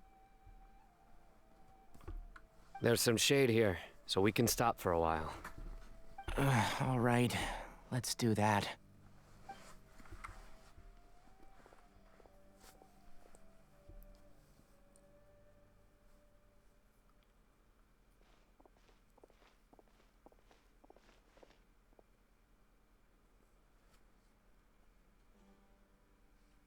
Layla! Oh, Sino and Tainari. And you've got the Traveler and Paimon with you. Oh, hey, Layla! Yeah, the sun was too strong, so I decided to take cover here for a while. What about you? Are you all done already? Unfortunately not. I'm not quite as capable as I thought. I intend to withdraw from this round. Sino and the Traveler are escorting me back to Aru Village. Withdraw? Can you even do that? I believe the rules do provide for such a situation. Al-Haytham did say that the act of leaving the competition grounds would result in disqualification from the round. Didn't I ask you if you were all right before this? If you had just decided to withdraw then, you wouldn't have had to suffer. Well, I had to try, didn't I? So I tried, and it didn't work out. And now I'm backing out while I can. Yep. When I get back, I'm definitely going to make a batch of sun-resistant oil. Next time I venture into the desert, I'll be prepared. By the way, you're Layla, aren't you? You don't look very well yourself. Will you be all right? I did feel a little faint when I first entered the desert, but I feel a lot better after resting here for a while. Be careful not to push yourself too hard. Don't worry. I'm just... Feeling the pressure? You can tell? Your expression is similar to the ones I see on criminals' faces when I interrogate them. To tell you the truth, I'm still not sure whether I have what it takes to represent the Ratawahis Darshan in the championship. Most people voted for me because of all the rumors surrounding me, and to be honest, those rumors don't really mean anything. Now I don't know how to deal with all the expectations they've put on me. Even the people who usually criticize me voted for me this time. So I feel like I have to live up to their expectations somehow. So their expectations are putting pressure on you. Yes. Actually, I heard that you were voted in as well, Tainari. How do you deal with it? To be completely honest, I don't really feel any pressure. Firstly, those who expect things from you do not necessarily do so for benign reasons. On the other hand, those who do consider your feelings certainly wouldn't want you to push yourself. Next, we are researchers. Our primary duty is to interact with knowledge, not to meet others' expectations. As for me, I took part in this competition to advertise for an academic lecture at Gandharvaville next month. I'll obviously try my best during the competition, but I won't let any additional pressure get to me. I think you can also try to find a clearly defined goal. That may help you. I understand. Thanks for your advice. I'm absolutely parched after talking so much. This is definitely another Layla focus quest, just like the fungus one we had, which is quite interesting. I've still got some water with me. No, I'll be all right. We aren't far from Aru Village, so I can go the rest of the way myself. You should get back to the competition. Don't you want to win that limited edition card? Yes. All right then. Your spirit will live on through me. Hey, don't talk like that. I'm not dead, Sino. Everyone, I'll be heading back now. See you after the round ends. Bye. I'll continue searching for the ley line disruptors. Bye. Are you feeling better now, Layla? Yeah, I feel like some of the weight has been taken off my shoulders after chatting with Tainari. It's been a long time since I first left my hometown to come to the academia, and every day here has been so precious. But of course, there have been some rough times. All sorts of complex astrological models, countless quizzes, and essays that took all my brain power to barely finish. Each of those things are like huge boulders barreling at me, forcing me to continue running forward. When I was chosen as my Darshan's representative, it felt like another boulder was added to the ones already rolling behind me. Every time I close my eyes, I think of all the people I'd disappoint if I mess up.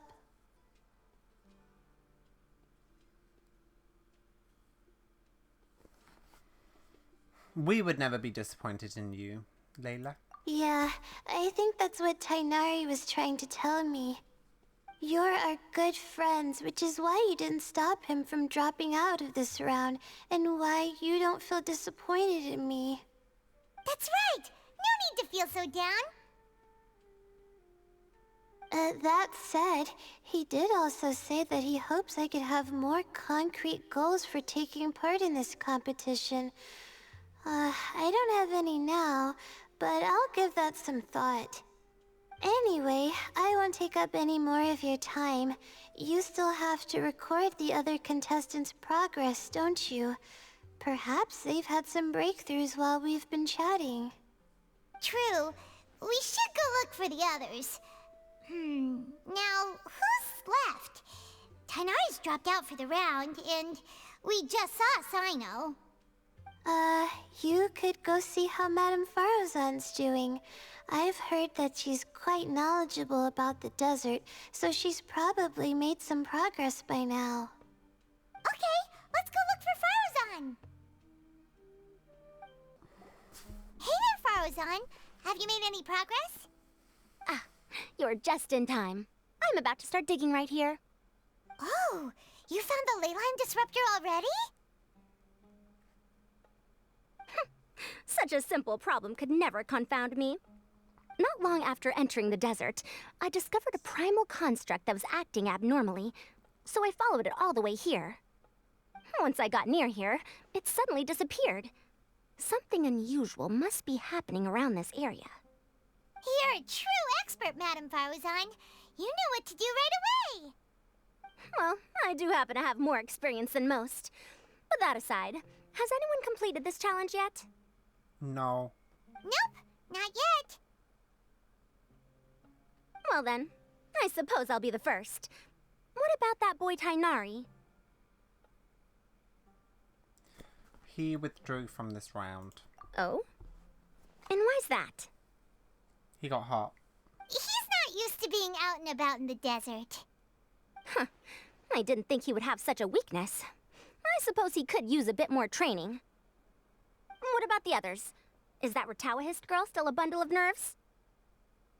Tainari gave Layla some advice, and she seems to be doing a lot better now.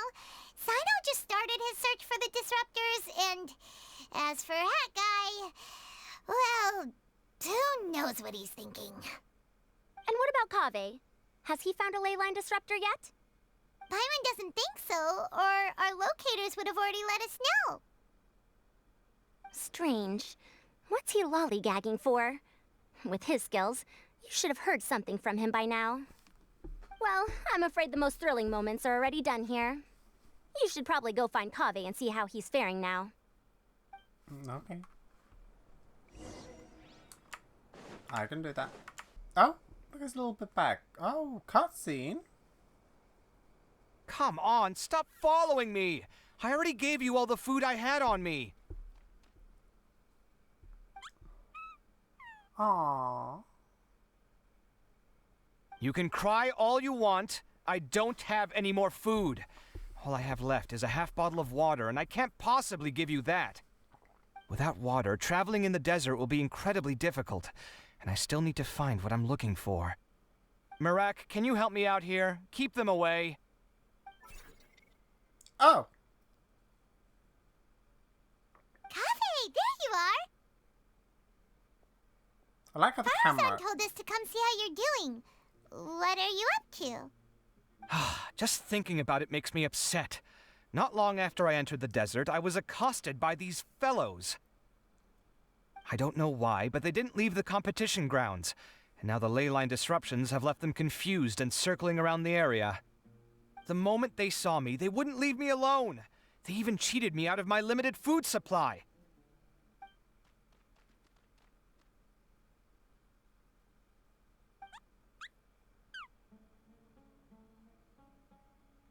Hey, didn't I ask you to keep them away? Kaveh, is this flying metal thingy yours? That's right. This is my toolbox, Marak. Your toolbox? Huh. It seems pretty fancy. Hey there! Can you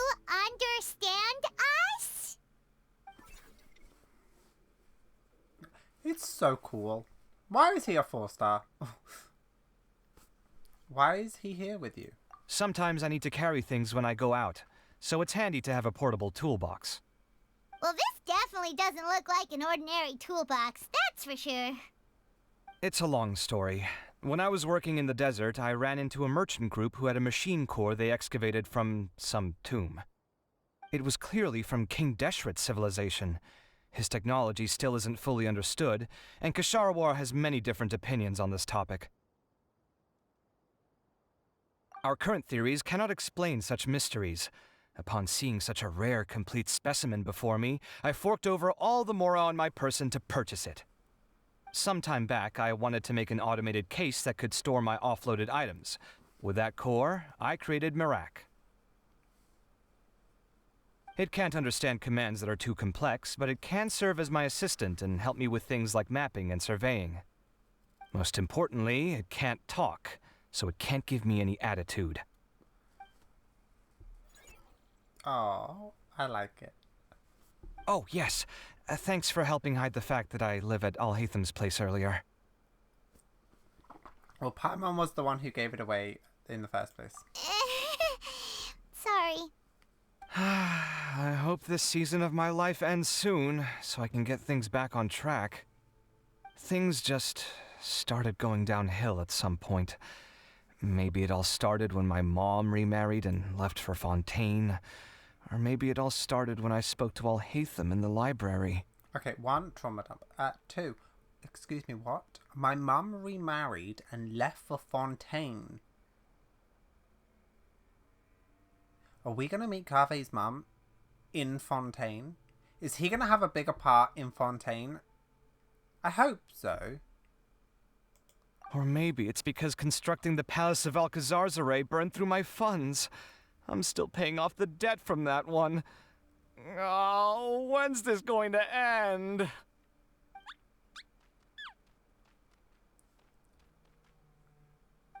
Now that I think about it, I guess we're all unlucky here. It's not like any of you asked to be trapped in a ley line disruption. Okay, let me get you all out. Kaveh, aren't you going to look for the ley line disruptors? Yes, but I can't just leave them here, can I? Oh, forget it. The more I think about this, the more I feel a headache coming on. I'll get back to searching once I get them out of here. Time's a-wasting. I'm off. Kaveh looks like he's conflicted. He really wants to win, but he can't ignore those he wants to help. He's a unique character. He can only do one or the other. Paimon's always felt like he's the type who easily gets himself into tough spots. Paimon doesn't mean this in an insulting way, but he seems like the kind of guy who'd be really easy to take advantage of. Yeah, see, that sound. Is that new? I don't know. You are certainly cruel with the truth. Whoa, someone's done already! Oh, that was that noise, right. I wonder who it is. Paimon also wants to know. Let's go back and ask Alhatham. Okay. Verification complete. Congratulations on being this round's first winner, Sino. Ooh, so Sino was the quickest. I am from Spontamon, after all. We know a lot about ley lines, so finding a disruptor was never going to be particularly difficult for me. Since the Traveler and Paimon also happen to be here, do you have anything you want to say? Anything I want to say? My friend couldn't continue on, so failure was never an option. Alright. The bonds of yesterday will forge the road to tomorrow. With the ties of friendship that bind us, I won't lose to anyone. That's a line from King of Invocations, one of my favorite works, and it sums up my thoughts right now. It might be a good thing that Tainari isn't here, or else he'd give Sino a good smack right about now. That's so Sino. Oh, wow. It's already so late. Everyone's probably running low on food and water. It'll only get harder from here on out. Something similar happened in King of Invocations. What a classic. Any thoughts on that, Alhaitham? I have no thoughts regarding King of Invocations. Milu obviously wasn't asking about that. Deserts are much more dangerous at night, so this competition should be nearing its end. At the moment, only Farazan, Layla, and Kaveh remain. I wonder who the next person to find a disruptor will be. Wait, Only 3 people are left? Tighnari forfeited, and Sino's already done. What about Hat Guy? yeah, I was just about to ask that. He also forfeited not long ago.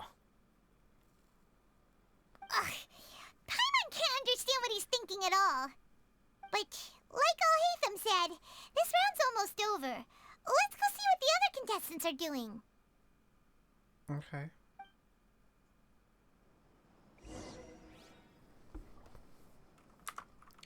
Ooh, what do they have to say? Things are really heating up now.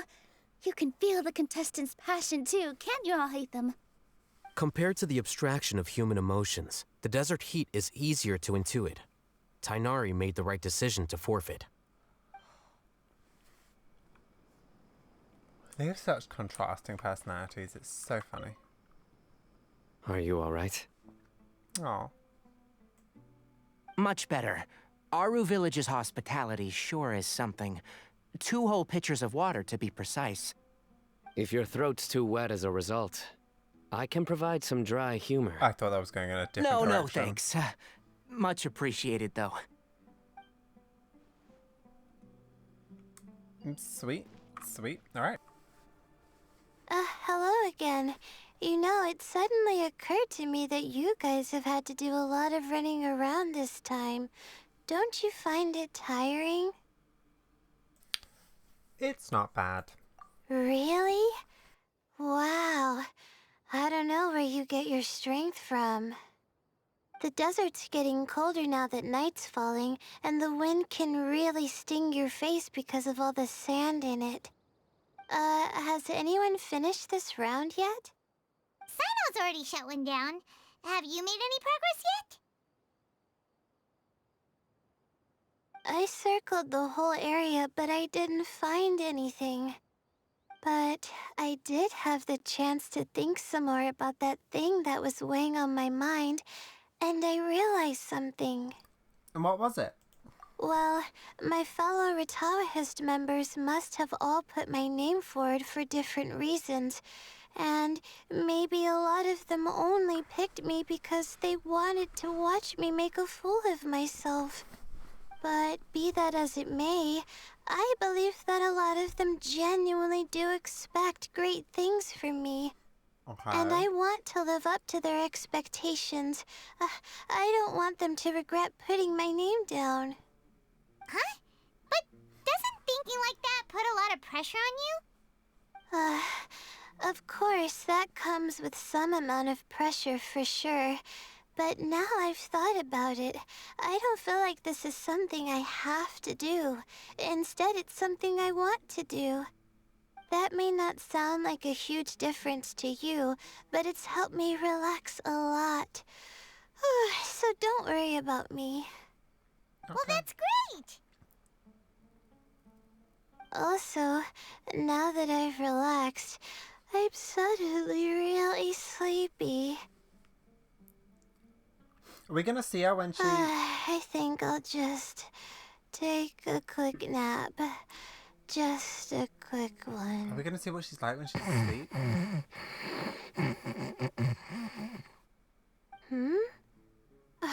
But the competition isn't over yet.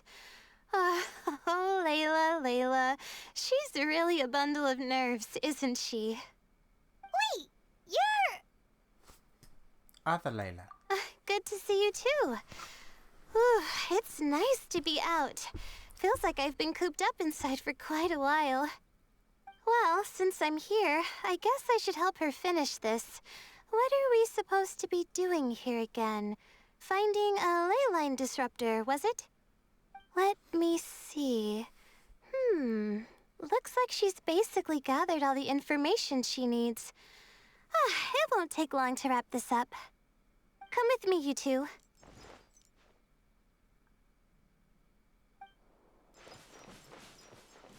Huh? Do you ever get the feeling that the ley lines have a regular flow?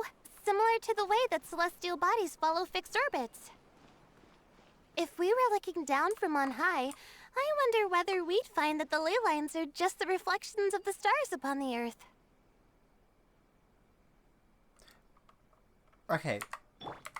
One, I knew that she, like, did that, but I didn't expect it, right? Locked in a grinding wall with sleep deprivation. The problem... Does she actually say anything about... Oh, I should probably level her up. Yeah, does... I need to watch a story on her, because it's... I didn't expect it to be like that. Is it a medical condition, or does she have, like,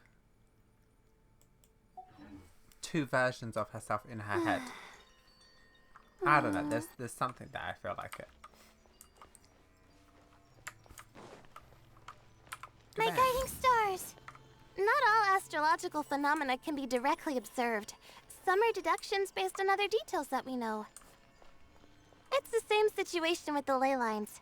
The parts of them that are hidden underground can be identified via elemental energy, sound, and other phenomena. Yeah. I like this Layla. I want more of this Layla. Like, I like the other Layla too, but like, you know.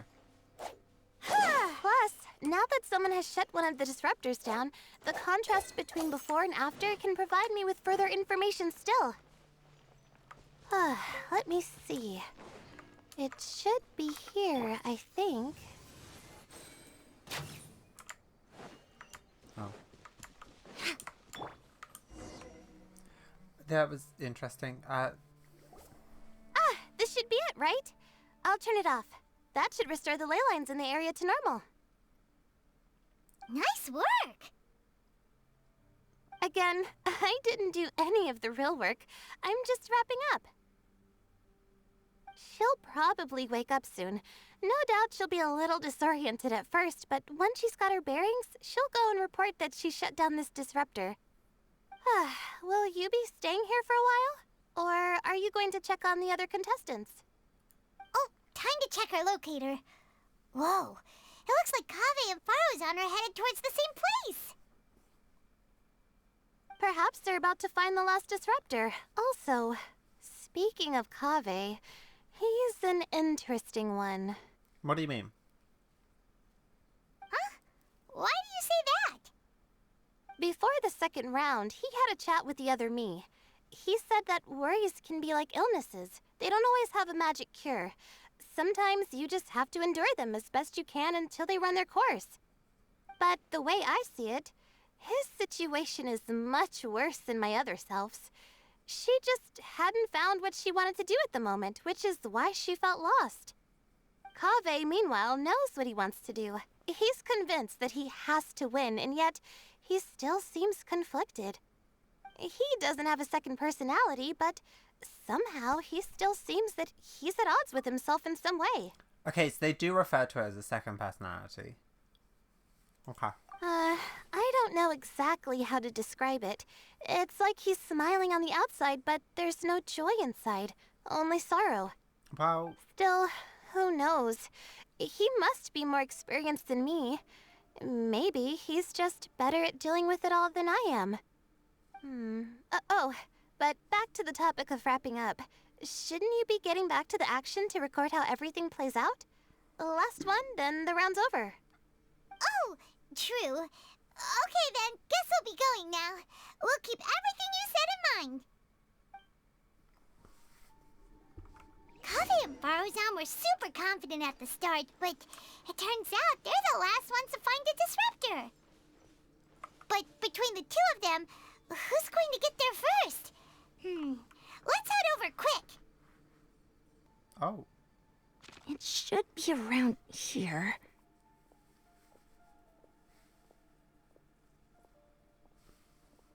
Finally found it. Kaveh? Are you? Oh, Madame Faruzan. And here I thought you would have finished this round by now. Faruzan, Kaveh! Oh, looks like Layla's already done. I didn't expect that you and I would find a disruptor at the same time. How are the other contestants doing? Tainari and Hakai forfeited, while Sino and Layla are already done. You two are the only ones left. Huh? That's weird. Didn't you start digging really early on?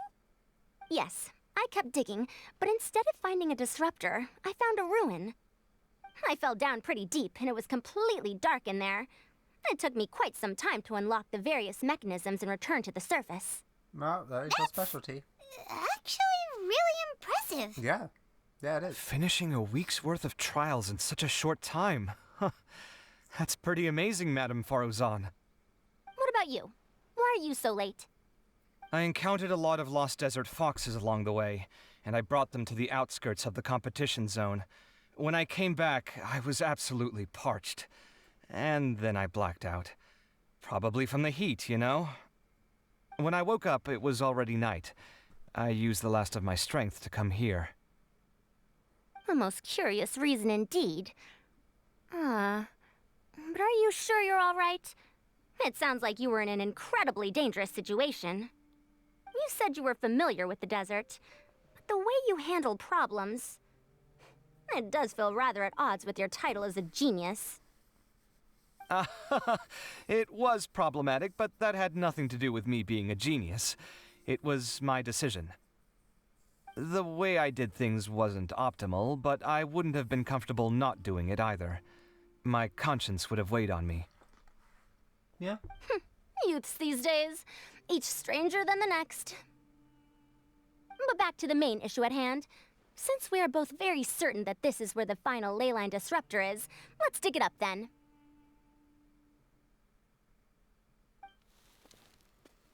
Huh. Well, this is indeed it. Of that there is no doubt. But how shall we count the score this time? What is it, youngster? You seem relieved. Oh, nothing. I was just thinking that this round's finally over. There shouldn't be any more innocent creatures getting wrapped up in danger. As for the points, I guess we can draw lots again later. I can't think of anything better. Alright, in that case, let's all head back to Aru Village. Paimon thinks you'll both need some water and rest. Looks like the second round is over. I wonder who is faster, Kaveh or Madame Farazan? Huh?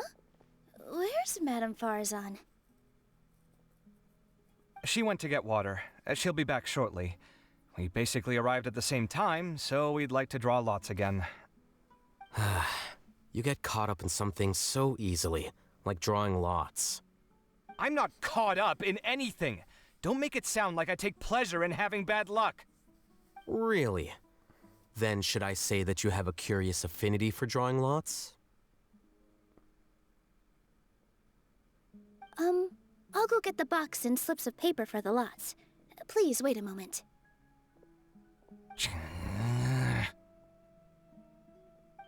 Oh, here we go again. Let's see how I fare.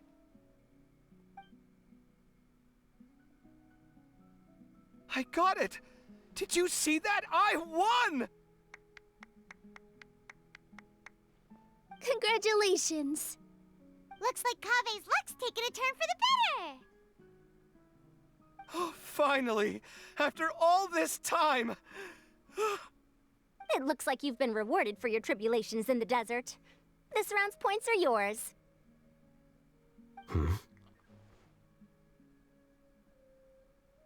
And with that, our second round is done.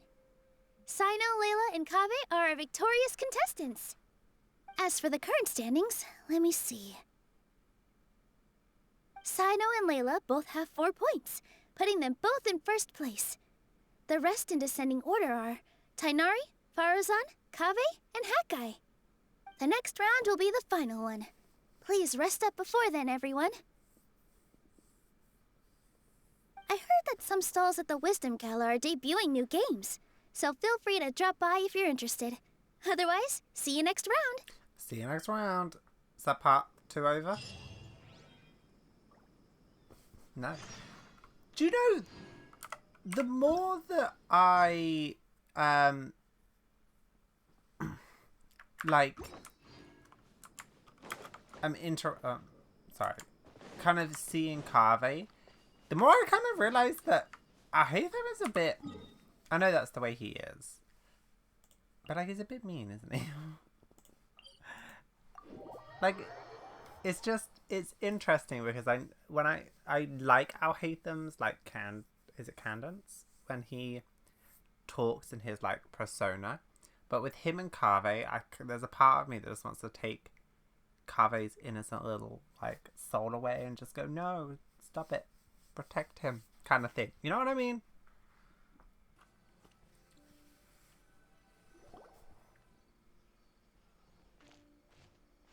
It feels like something's been on your mind this entire time.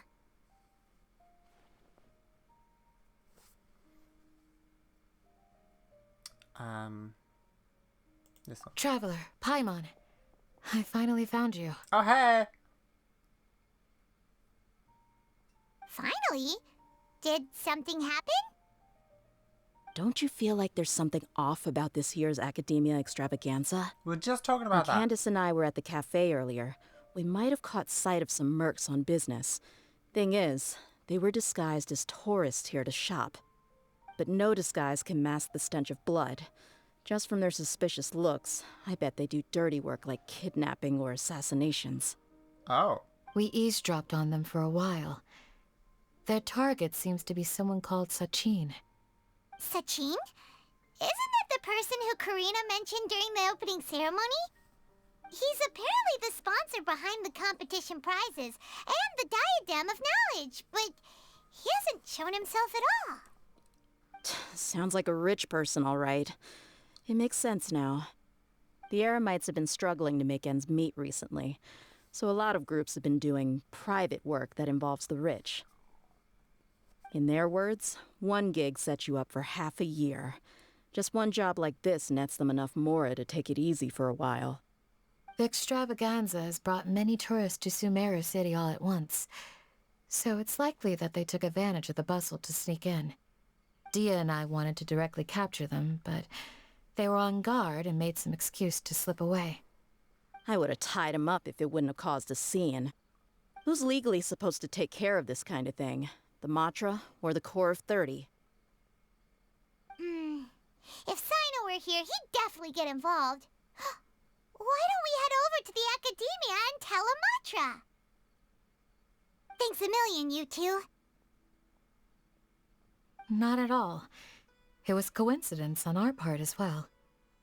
Yeah, don't sweat it. The Eremite's reputation is gonna get even worse if these scumbags succeed. But this is Sumeru City. Candace and I don't have as much freedom to act here, so we're leaving this in your hands. Okay. Should you require our aid, come find us at the cafe. Which one? Because I want to go see. Paimon's noticed that something's bugging you. Is it the extravaganza? 'Cause Paimon's starting to think that there's more than meets the eye here, too. But thinking like this isn't doing anything. Let's just go find a Matra.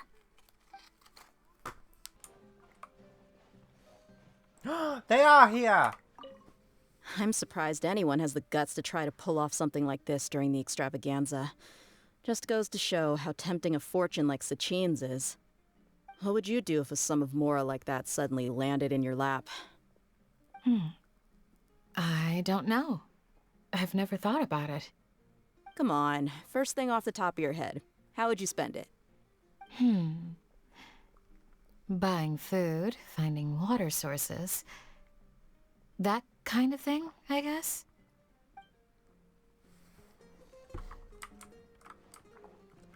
Damn it, Genshin, making me like characters more and more and more. Hey, isn't that the Matra we investigated Siraj with? Yeah. Hello, both. It's been a while. Do you have any issues to report? Someone's planning to kidnap Sachin.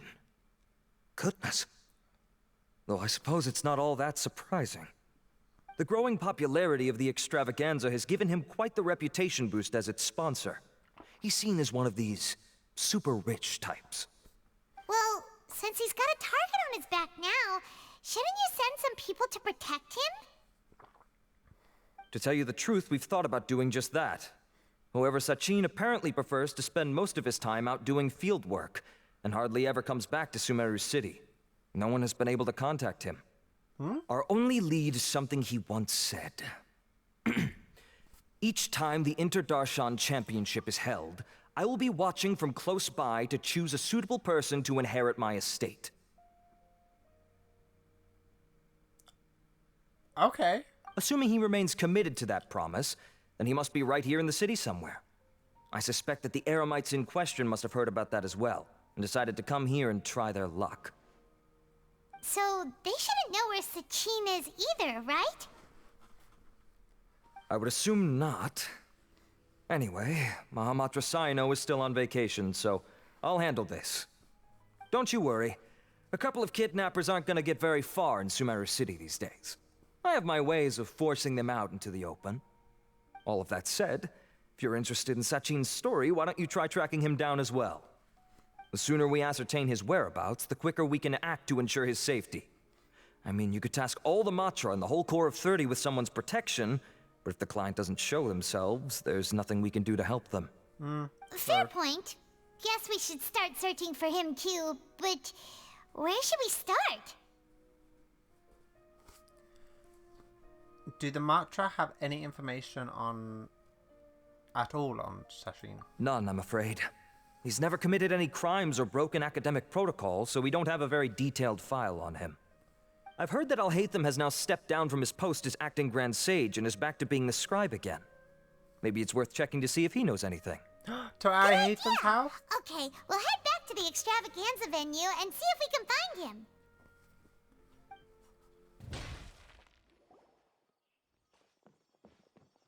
Hey, Nilu, have you seen Alhaitham anywhere?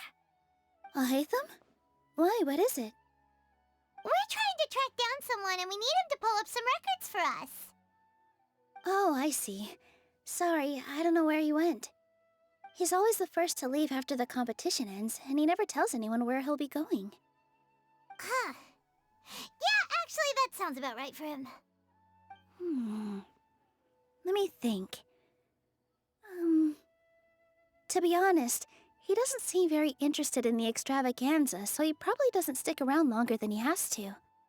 To him, being a commentator is just extra work he was roped into. Do you guys know of any places he'd go after work? Maybe he went home. Ooh, maybe. Paimon remembers that his house isn't that far from here, so we might as well check it out. I was right. Oh, someone in the bush? Let's try knocking. Knock. Oh. No answer? Maybe no one's home. Knock again. Hello? Alhaitham? Are you in? We need your help with something. Oh, it's you two? Kaveh! Kaveh, you're home! Come on in. I'll get the door for you. Where's Alhaitham? There are people when we first knocked. We thought no one was home. Well, I can't be too careful. If someone from the academia came here looking for Alhaitham, and I opened the door for them without thinking, before long the whole city would know that I'm living here. You're pretty conscientious about this, huh? So, what happens if someone comes inside looking for him while you're at home? It's fine, as long as I stay in my own room. Anyway, why would someone just barge in here looking for him? Most people have better things to do. Fair enough. So do you know where he is at the moment? What do you think? Who knows what he does in his free time? All that matters to me is that he's out of the house. Did you have a quarrel or something? I wouldn't call it that. He's just incapable of saying anything pleasant at all. I told him how the second round went. I won the lot draw, remember? Because of good karma, of course. My luck's on the rise. But him, being him... Oh, you wouldn't believe what he said after I was done talking! You're always quick to remind me that you're my upperclassman, and yet you do not problem solve in the manner becoming of an upperclassman. This begs the question of why we attach prestige to seniority at all. What does he mean, manner becoming of an upperclassman? What, am I supposed to earn the title of upperclassman now? And he didn't stop there. He said, I'd encourage you to reflect on why you've ended up having to rely on luck every round. Frankly, it's incomprehensible to me how you've managed to make it to this age without acknowledging the proverbial elephant in the room of your life. Yeah, that does sound like something Alhaitham would say. I've had it with him. Every time I talk to him, it's the same way. He finds a way to infuriate me every single time. Anyway, the disdain is very much mutual between us, so I'll be moving out as soon as possible. I'm actually packing my things right now. He'll have to get used to doing his own cleaning and tidying from now on. No, this is a See those breakup. perfectly hung paintings on the walls? They're coming with me too. If his life wasn't utterly devoid of artistic sensibility already, it certainly will be after today. Wait, you're moving out already? But the competition isn't even over yet. How can you afford it? Well, obviously I can't just yet. I'm just packing early to get ahead of the game. I've got my new place picked out already. The moment I have my hands on the prize money, I'm going to buy it and move my things right in. It'll take me 3 days tops to move out of here for good. I now know what I have to do to achieve this goal. No matter what happens in the third round, I will win. I will emerge triumphant. You'll see. Is he gonna get the fortune from that guy? That'll be interesting. Well, we'll be rooting for you. But are you sure you'll be all right? In what way? Layla said that she thinks you'll get caught up in internal conflict. Meaning what exactly? Oh, don't tell me you think I have serious personality flaws too. Oh, we didn't say that. But think about it. You say you want to win, but you also turned Farozan down when she offered to give you her points. Plus, you took it upon yourself to help those desert foxes. Wait, what's so unusual about all that? I gave you my reasons. I would have felt guilty otherwise. Where's the conflict in that?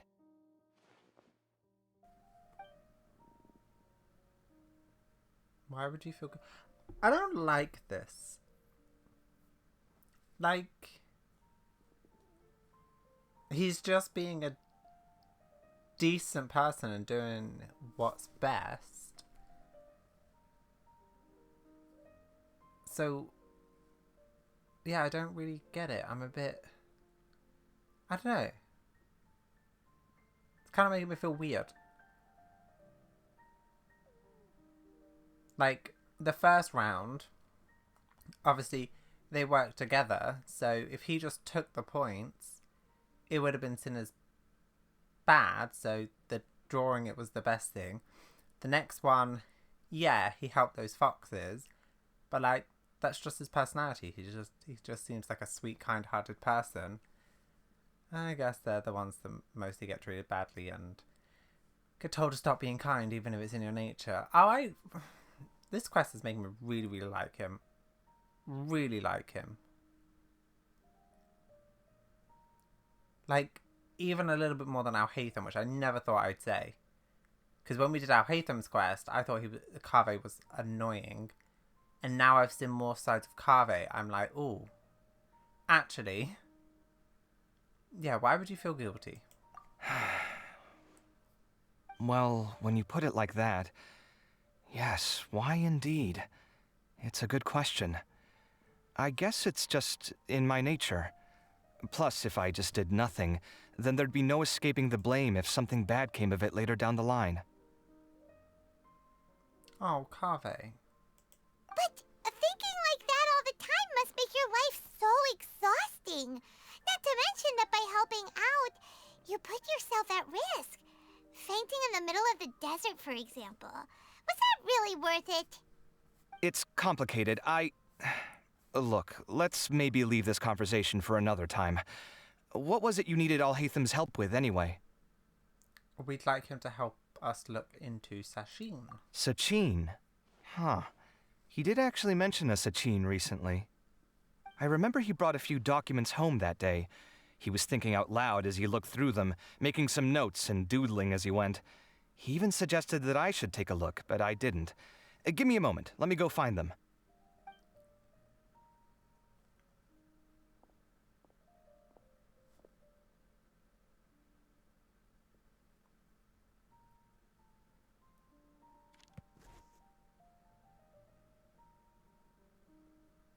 Ah, this is the one.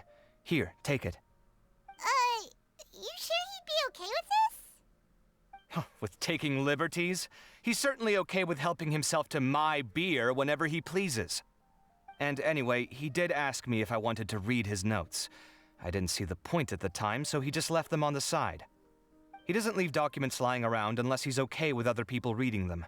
It's fine, I promise. Cool, if you say so. Okay, let's see what he's got on Sachin. Am I gonna have to read?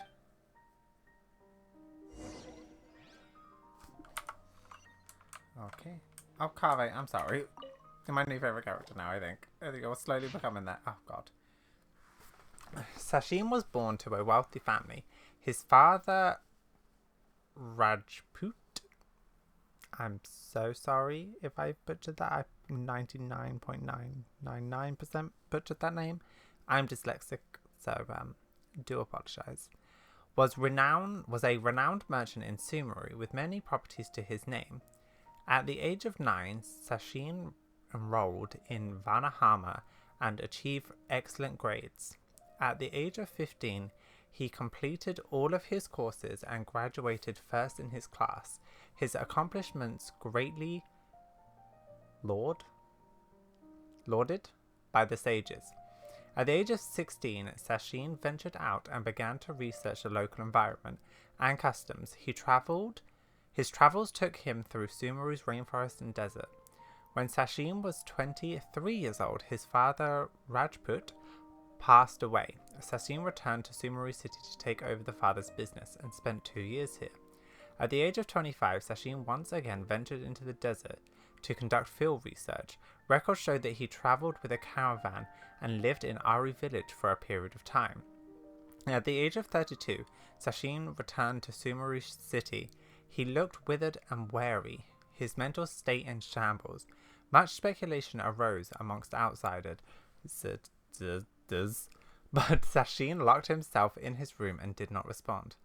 At the age of 33, Sachin entrusted all of his properties to the academia and pledged to donate all his proceeds to the academia.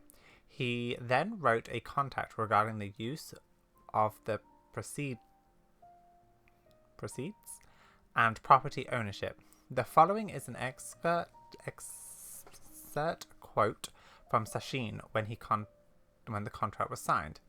A minimum of 30% of all revenue generated from the business will be used to fund prize for the Interdarshan Championship, which will encourage young prodigies to actively participate in the competition.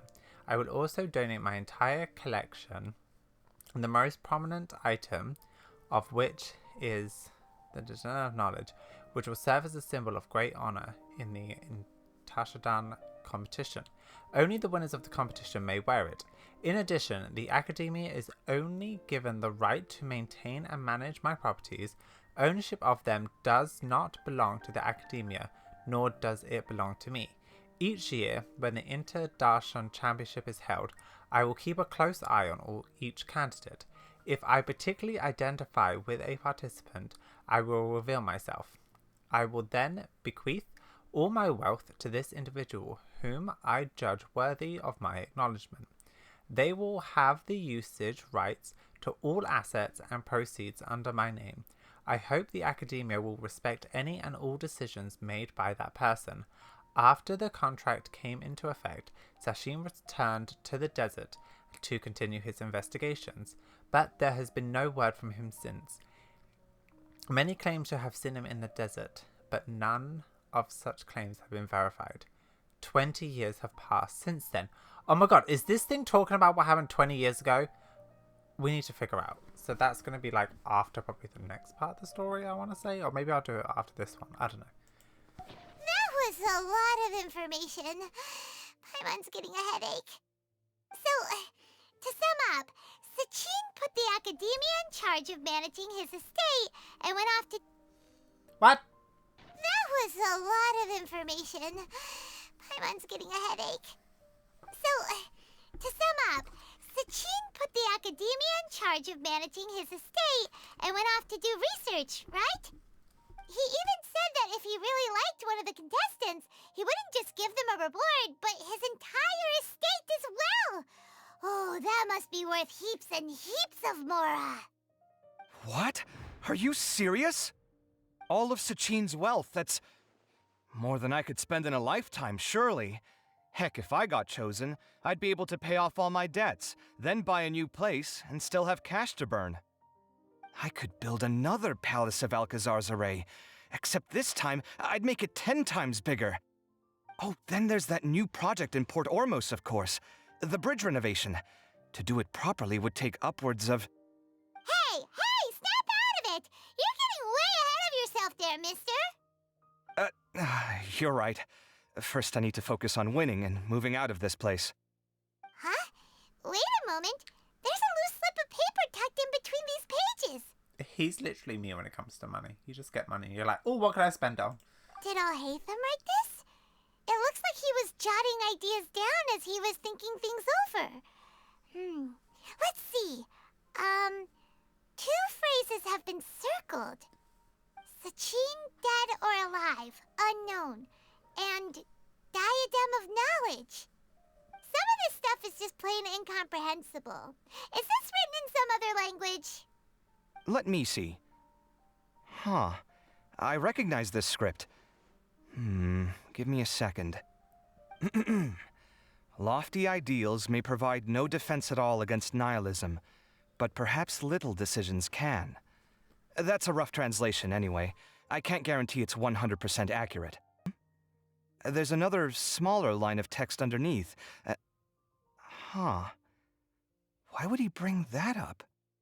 Wow, it's so cool that you can actually read this script! We worked together on a project once when we were students. The title was Decoding the Runes and Architectural Philosophy of the Ruins of King Deshret's Civilization. I had to familiarize myself a little with this script at the time. Oh, interesting. So, any idea what Alhaitham meant by all this? Who knows? The way his mind works is one of the great mysteries of the world. Fair enough. Well, guess we've learned all we can here. Let's hope he's made some progress. Yeah, he better catch those crooks. But until then, let's just head out for a stroll.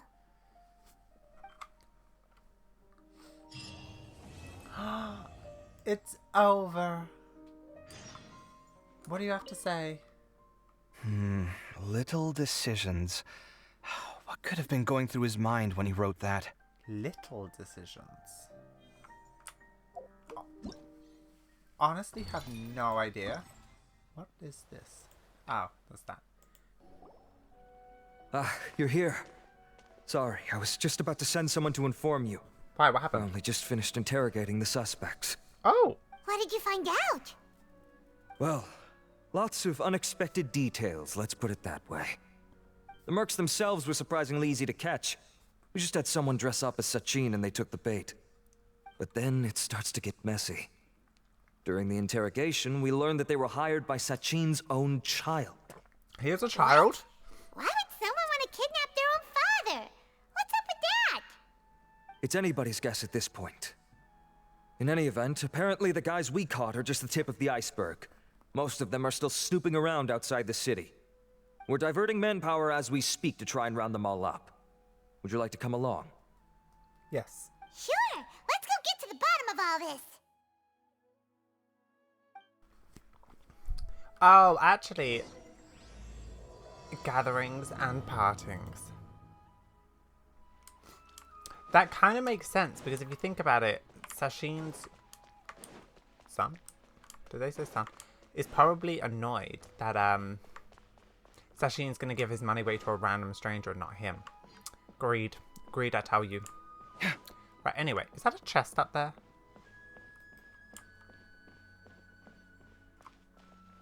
That's an actual... That's a luxury chest. That'll be my last thing to get 100% here. I've been searching for this stupid chest for ages. But that didn't take me 5 minutes to figure out how to get up here. Yay! Is that 100% now? Yes! Finally. What were we doing? Are you sure this is the right place? Something feels off. What, all the people lying on the ground drowning? Positive. But I don't understand why they're all unconscious on the ground. Don't even think I've ever been here. So I have that thing I haven't done. Oh no, wait, maybe I have. Oh. Boss, we got more company. Hi. Look, we were just doing what we were paid to do. You're punishing the wrong people here. You want the real culprit? It's this guy. He hired us to kidnap Sachin. What happened? Who beat you all up? Wait, you mean you aren't with them? No. With who? Who did this? First there was this flying brat. Didn't bother asking any questions, just started throwing punches. Hat guy. After that, some guy wearing green came along and interrogated us for a bit. I hate them. I've got the confirmation I needed. This is the one who masterminded this whole plot. Jawani, Sachin's son. If you have any questions for him, now's your chance to ask them. Okay. When you're done, I'm arresting them all and taking them back to the academia for further interrogation. So why did you hire people to kidnap Sachin? What do you think? 20 years ago, he upped and left to go and live a carefree life, not giving a second thought for my welfare.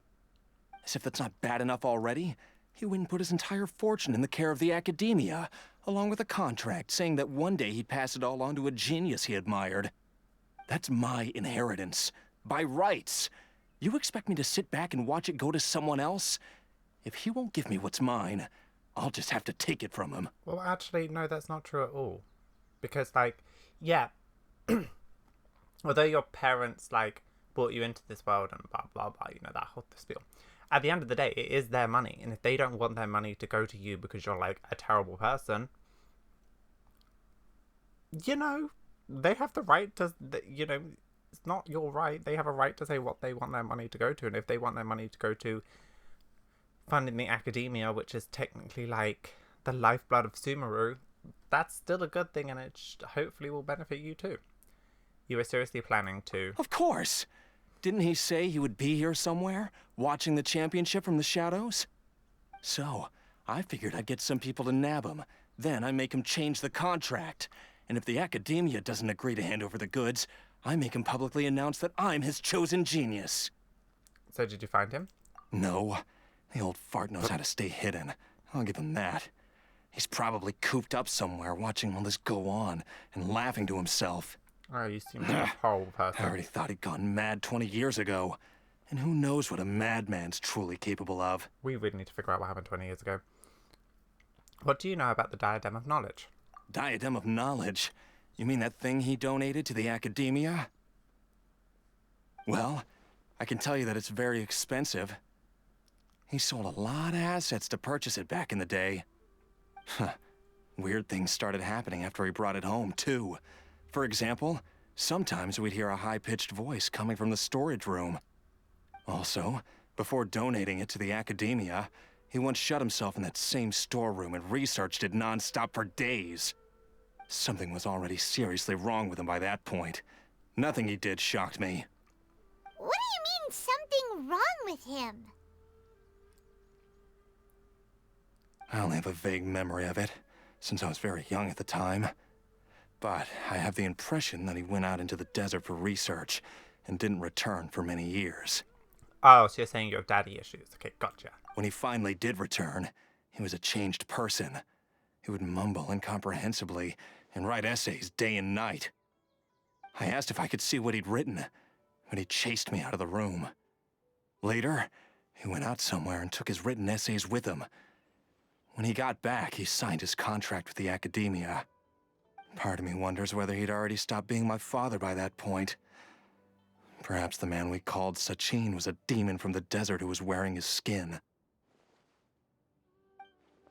It's a weird demon. Okay, you can stop now. You're creeping Paimon out.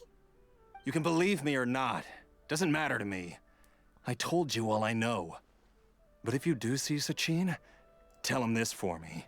No. Whatever it is that he's researching out there, he'll always be garbage in my eyes. You finished? In that case, come with us. Well, we finally caught the guy behind all this. Thanks for providing us with the critical information. Do you still have any lingering concerns? The Diadem of Knowledge. Yeah! Al-Haytham's notes do mention that item. Scribe Al-Haytham looked into this matter. Understood. Well, if you believe there to be an issue with the diadem, I'd suggest contacting the organizers and getting them to pause the competitions while we investigate. That makes sense. Okay then, let's get back to the venue. We need to tell Karina what's going on. The Diadem of Knowledge. Okay, so I'm actually quite glad I did it in this way. Wait, I wanted to go do that time trial. Yeah, I'm quite happy that I did it this way because we're kind of... They keep mentioning, obviously, the 20 years. And I do believe that that Dory thing was, like, right after the first part. So we'll definitely have to look at that afterwards. I'm going to do this quickly. Karina! Hi. You're finally back. Yeah, why? Where have you been? I looked everywhere for you. The third round's already started. We were out capturing some bad guys who wanted to kidnap Sachin. What?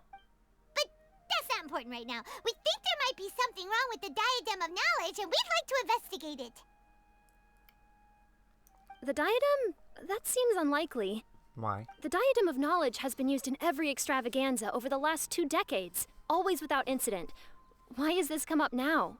Some new information has come to light. This is pretty serious. Let me think. Okay, here's the situation. The diadem is currently in Mount Ima Forest. We moved it there before the third round began. In the third round, contestants have to go into Mount Ima Forest, find the diadem, bring it back, and place it on the stand. The first person to do this gets 4 points. Considering how close the scores are between our contestants, whoever wins this round is very likely to be the winner of the whole competition. As such, I suspect competition to be very fierce. You might not make it in time. We have to give it a shot. I'll mark the diadem's location for you. Please head there immediately.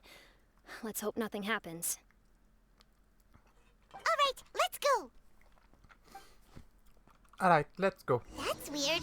The locator stopped working. Is the forest interfering with it? Ugh. Let's just go grab the diadem. Alright. Uh-oh. This place looks empty. Did someone already take it? Well, we might as well head back and see if anyone's turned it in. You made me come all this way up.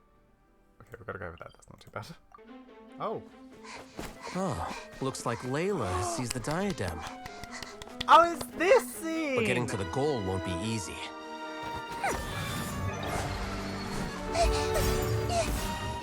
Oh god, this is so cool.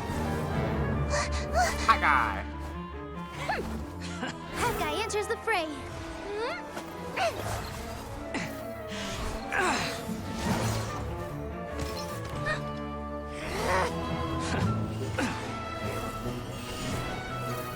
Oh my god.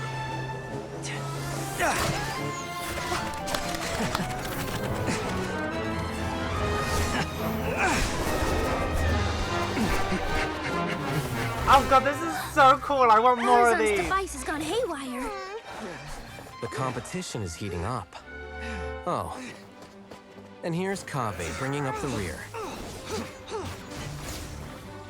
Oh, I love this so much. I don't even take me really shit part of it, but like, I love it.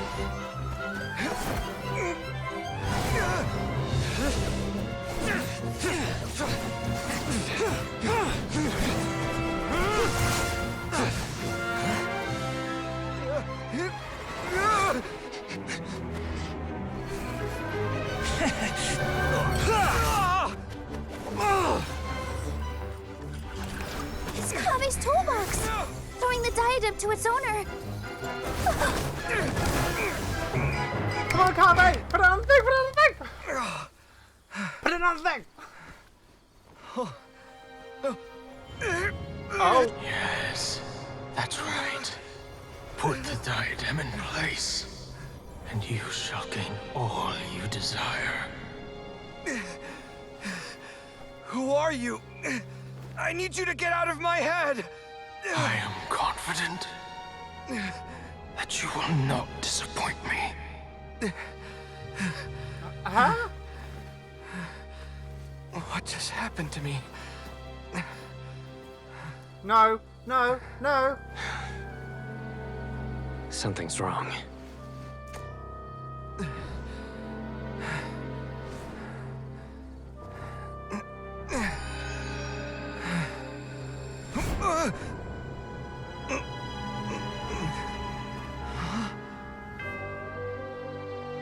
Sasheen?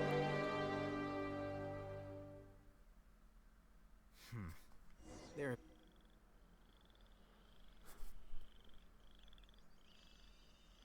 Amazing cutscene as always.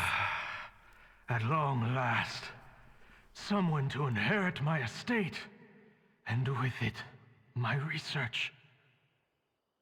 Come, Kave. Come to me, my child. How do you know my name? Who are you? I am Sachin.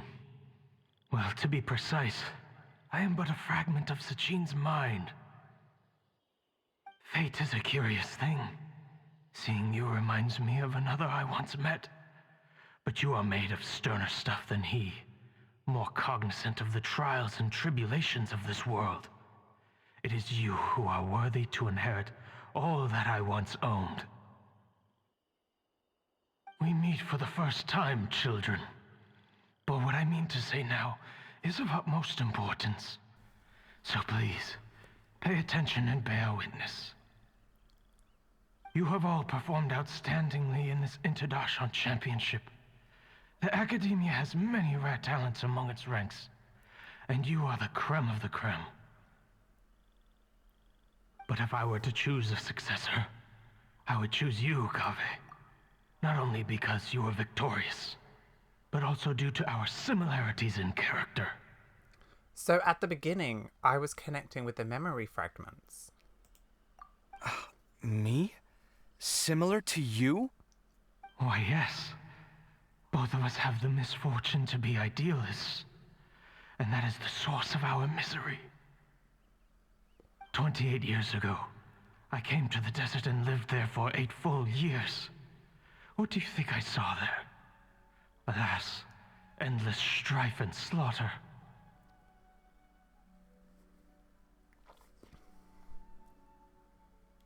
Conflict over water sources, robbing of merchant caravans, exploitation of the people relentlessly, day after day. Beyond the wall of Samiel lay a completely different world from the one I knew. The things I witnessed there tormented me greatly. I wished desperately to find a way to save them. So, did you find a way? As a Vahumana scholar, I tried to use Vahumana knowledge to find the answer. I researched history and anthropology, performed countless experiments on human nature, and even sought out the scholars living deep in the desert who called themselves the Lost Darshan. But in the end, I found that the answer I sought simply did not exist. It was not possible to simply assign blame for these transgressions to any one party, for the sins are carved into humanity's very nature. Huh? Our nature begets conflict, and conflict begets destruction. This is the inexorable truth. For the sins are carved into humanity's very nature. Okay, sorry, every time I see the word sin now, I always think back to the sinner. Okay. The aim of my research was to draw lessons from history.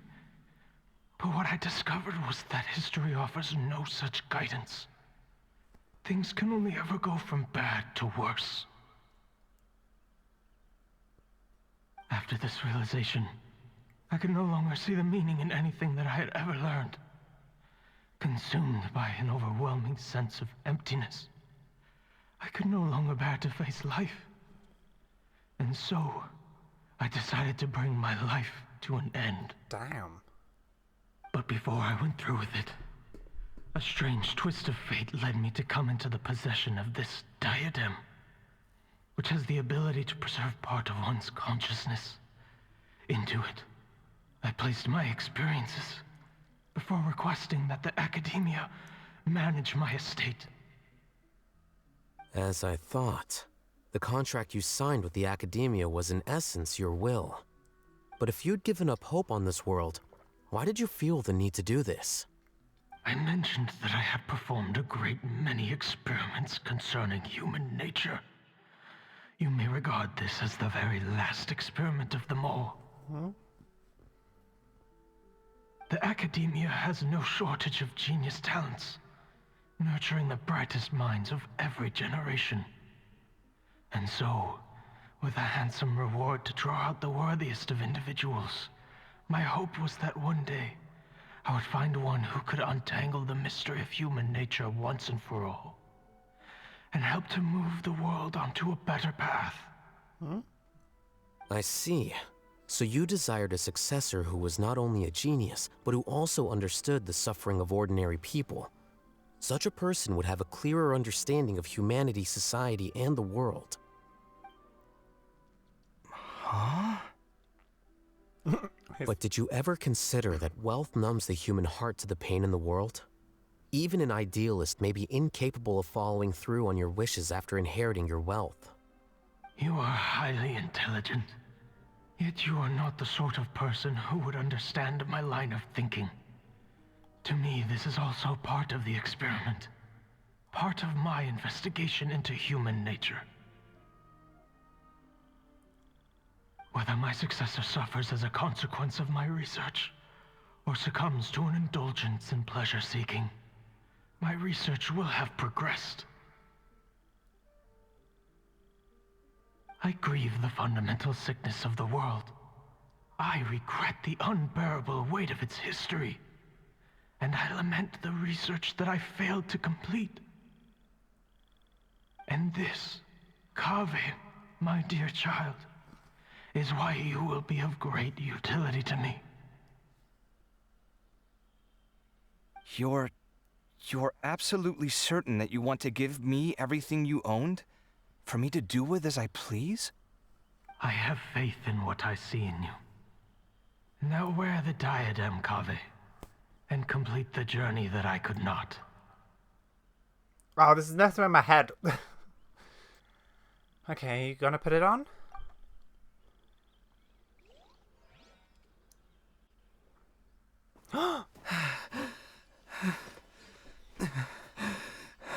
Will the verdict I reached cause you suffering? Or will this newfound wealth numb your heart? I look forward to your answer. All of my research materials are being stored at our... He threw it? I've heard enough! My life's enough of a mess already. The last thing I need is more suffering. Keep your Mora.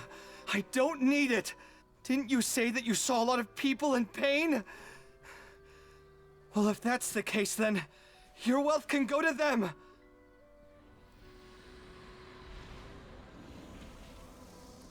He smiled.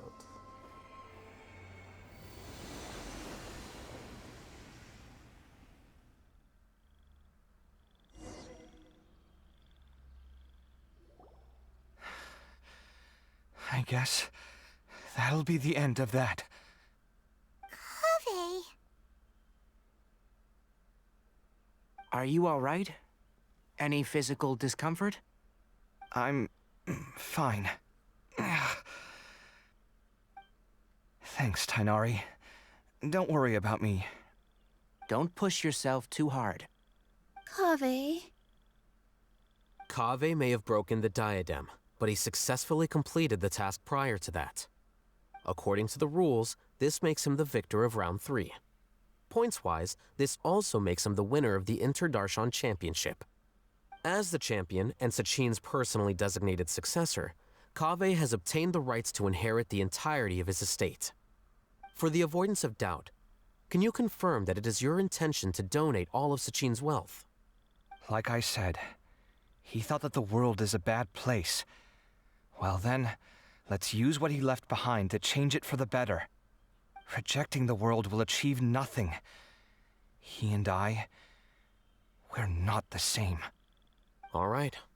As the scribe, I will make a record of this incident on file. The sages will contact you in person for details on how exactly Sachin's estate is to be used. That sounds fine. I don't know if his research findings were right, nor would I know how to finish his research for him. But what I do know is that by ending this here, no contestants will have to suffer. We won't be the last. There will be more championships to come, and countless future scholars will follow in our footsteps. Sachin's words can only cause pain, but not anymore. No one else has to hear them now.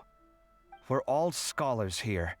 I know full well that shutting down his views like this is autocratic and arrogant. Fine by me. I'll bear that responsibility. It's the least I can do. And, well, it's the only thing I can do. Well said. What you've expressed is a sense of justice and idealism that many aspire to, but few dare follow through with. I say this despite the fact that, in my view, it's quite ridiculous. You have long been aware of what your flaws are, but your pride alone prevents you from admitting it. Nevertheless, your perspective is well suited to appearing in a victory speech. Contestant Kaveh, on behalf of the organizing committee, it is my honor to congratulate you on your victory. What? Please. I don't need your insincere praise. Anyway, this isn't the time or place for debates. Keep your commentary focused on the competition, not my views. Congratulations, Kaveh. Also, you'll need to prepare for the award ceremony. Looks like the ceremony will be held at the main venue. Let's head over and check it out. Thank you all for your excellent performance. And that brings this year's Inter-Darshan Championship to a close.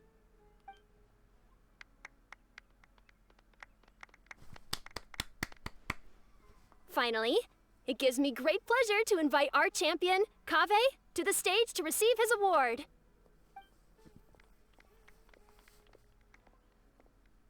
Typically at this point, we would crown our champion with the diadem as well as presenting them with their award. However, we have just received word that Kaveh has inherited Sachin's estate and made the decision to donate it all to charitable causes. Sachin's estate is getting donated? So much, Mora. And he gave it all up? Kaveh's generosity will give many struggling families the chance to change their lives for the better. Of course, without the diadem and prize money to present, this makes the award ceremony a little more concise than expected. Would you like to say a few words, Kaveh? I'm sure many of our audience, like myself, are curious to learn why you decided to give all this wealth away. I'm not entirely sure what I should say under these circumstances. I'm glad to have won, even though I'd say luck played a big part in that. As for why I want to give the Mora away, I don't support Sachin's views, and I don't want to take his Mora. With a lot of things in life, people need to experience them for themselves. It shouldn't be up to one person to make a judgment on. Not him, and not me either. Anyway, this isn't really the time and place for such weighty and complicated topics. So, I guess that's all. I'll leave it there. Thanks very much. Oh, Kaveh, just one moment. While this is a short and sweet award ceremony, we do still have a prize to present you with. Please take this limited edition Genius Invocation TCG card. Additionally, your champion status will be logged in your record. This means that the sages will give priority consideration to any future project proposals you submit. all right, I'll take the card. But as for project proposals, forget it. In that case, I declare the award ceremony over. Let's give our champion Kaveh one last big round of applause. Yay!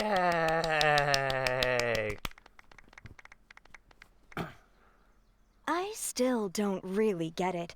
The sum of Mora would have been enough for me to live in luxury for my entire life. That just means you're not strange enough to understand the way that geniuses think. Come on, we've still got the whole Wisdom Gala to explore. Is he gonna give that card to Sino? Glad that's over. I think I'm quite good at giving speeches, but this one was just so tiring. Do you mean that you're still exhausted from the competition?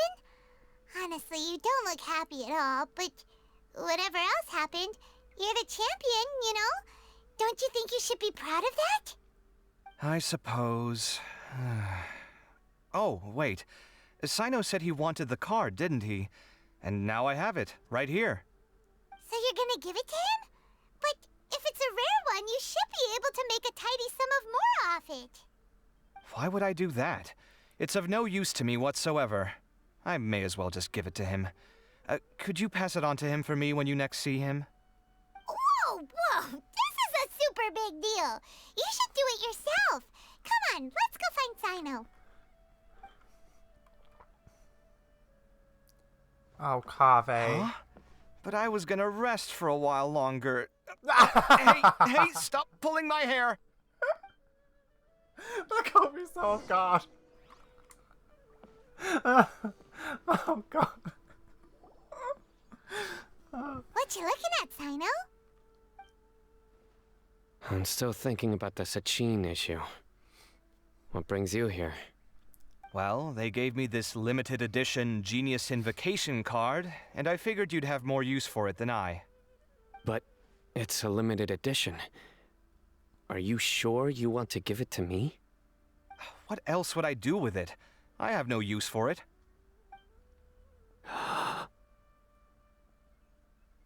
But it's limited edition. Kaveh, are you in trouble? You don't have to do all this. Just tell me what's wrong and I will help. Oh, that's not what I meant at all. Yes, I have all sorts of problems, but that has absolutely nothing to do with this card. I'll figure my own issues out by myself. All right. In that case, I accept your generosity. But now that I realize that you have no concept of its value, I cannot simply take it from you. How about this?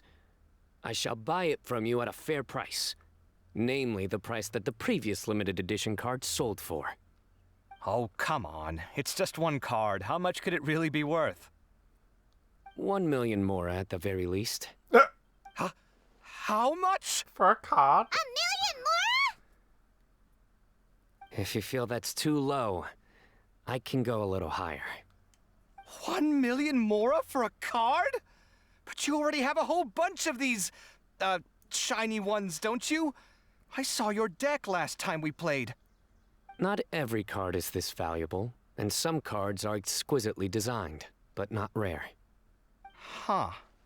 Well, I guess they must pay you plenty to be General Mahamatra if you're splashing out on things like this. But really, it's fine. I'd feel bad taking Mora from a friend. Don't feel bad. I save a lot. I can spare the Mora for this card. You don't spend all your savings on your hobbies, do you? You should watch that, you know. You definitely don't want to end up borrowing money in a moment of impulsivity. Living with debt is miserable. Sounds like you're speaking from personal experience. I guess you've been through a lot? I don't want to talk about it. In that case, maybe you're the one who should be listening to your advice. In any case, I, Sino, will take this precious card, and it shall join the deck of destiny. Kaveh, come with me in a few moments to collect the Mora. Thanks to you, I have achieved my goal for participating in this tournament. All right, if you insist. Far be it from me to refuse your courtesy any further. Well, at least I'll be able to keep on top of my bills this month. Maybe I'll even have some left over. In fact, let me treat you all to a meal later.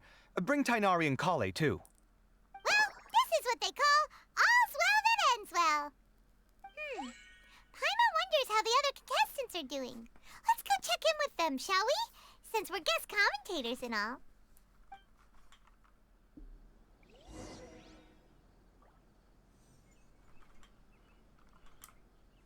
Kave is so sweet.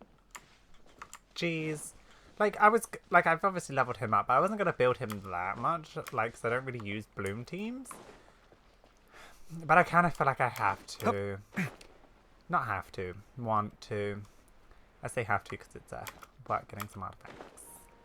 So, where are we going? This way. Oh, no, I don't want to craft anything. Oh, hi, everyone! I'm telling you, you can't go wrong taking advice from me on what to wear. Back in the day, my fashion style was considered cutting edge by everyone in the academia. Really? Well, then, sure, Madame Farazan. Maybe you could pick out a few fashionable outfits for us. Farazan! Nilu! Even Dia and Candace are here! What are you all up to? Candace and I bumped into these two while we were strolling through the streets. Madame Farazan here's pretty friendly. When she heard that we were buying clothes, she decided to give us some help. I don't really see anything I'm familiar with. Never mind. We can purchase some textiles and make the clothes ourselves. Let's go with the plain fabric as our base. And embroider red and pink flowers on. Oh, and some green leaves. Oh, wait a sec. You sure that's the latest style? That sounds a lot like what the older folks back home would wear. Don't worry. This style is a timeless classic. No thanks. This is actually sounding pretty weird. Wait. Madame Farazan's right. That style is a classic and used to be mainstream fashion. But these days, there's some other options too. If you don't mind, how about I pick some clothes out for everyone? It's not often that we get to meet up, especially since Candace rarely makes it to Sumeru City. Also, I know a few places where I can get a great bargain. Sure. I'm happy to leave it to you. I'll come with you to have a look. One always has to keep on top of what the youth of today are into. Madame Farazan? Come quick! She's over here! She's a celebrity. Who are you? We're new in the academia. We saw all the amazing things you did during the competition. Do you have any classes we could sign up for? Of course I do. And you're both very welcome to join. That's great! We can't wait. What's your area of research? Precision mechanics? I'm from Haravatat. Huh? But you seem like an expert in machines. Wait, sorry. I remember now. You were representing the Haravatat Darshan in the championship. Oh, their classes are so boring, though. I'm sorry, ma'am. Let me know if you run any other classes in the future. I'll be there. I knew it. What about you? Aren't you going to leave with your friend? I think you're amazing, Madame Farazan, and I'd like to learn from you for a while, if possible. I can take the class you're teaching as an option, even though cross-Darshan lessons might be a little tough to arrange. But I look forward to learning from you. I see. You're a good egg, child. Don't worry. Study under me, and I promise you, you will get the best teaching available. Thank you so much, ma'am. Well, I won't disturb you any further. See you in class. I don't quite understand what happened there, but congratulations, I think. Traveler, Paimon, would you two like to come and pick out some clothes? Yeah. Sorry, we can't. We've got a meal with Kave later, and we have to check in with all the other contestants before then. Oh, by the way, have any of you seen Hat Guy or Layla? I don't know where Hat Guy went. We just saw Layla not too long ago, though. but she was hanging out with some other Watahoa students, so we didn't get a chance to speak with her. Are you gonna go and see what she's up to? Watawa's students? They must be the ones who voted for her to enter the competition, right? Oh, she didn't end up winning, so Paimon wonders how they feel about that. Let's go take a peek.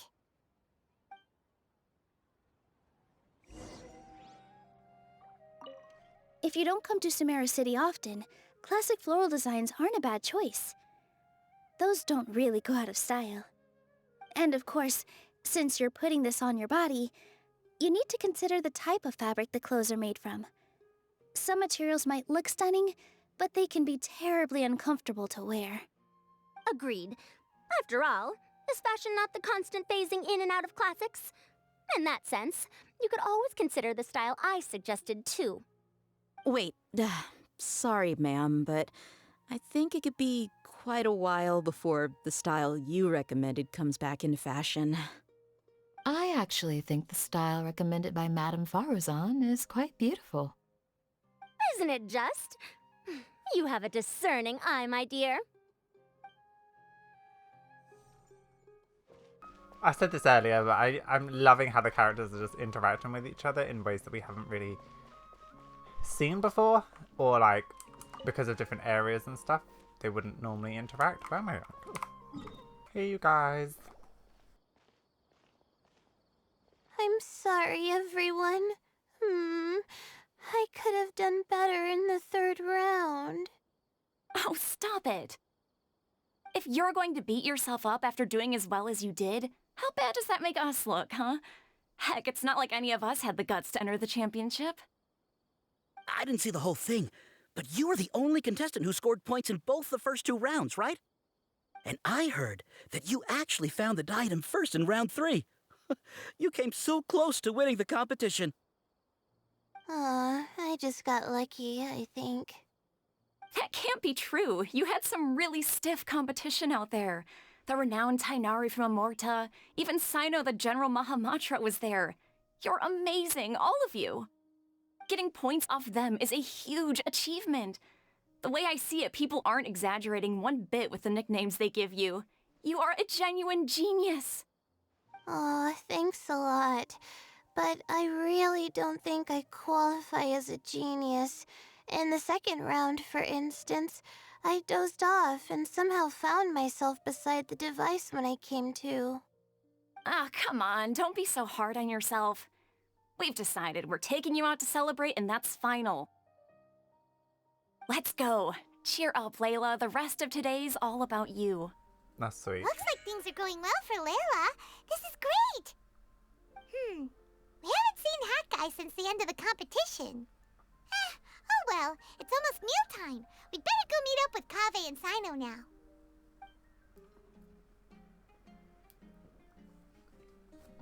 Are you sure you have enough to cover this? Don't blow it all at once. Don't worry. I budgeted very carefully, and this is well within my means. Anyway, I've lost count of how many times you've treated me. It's high time I return the favor.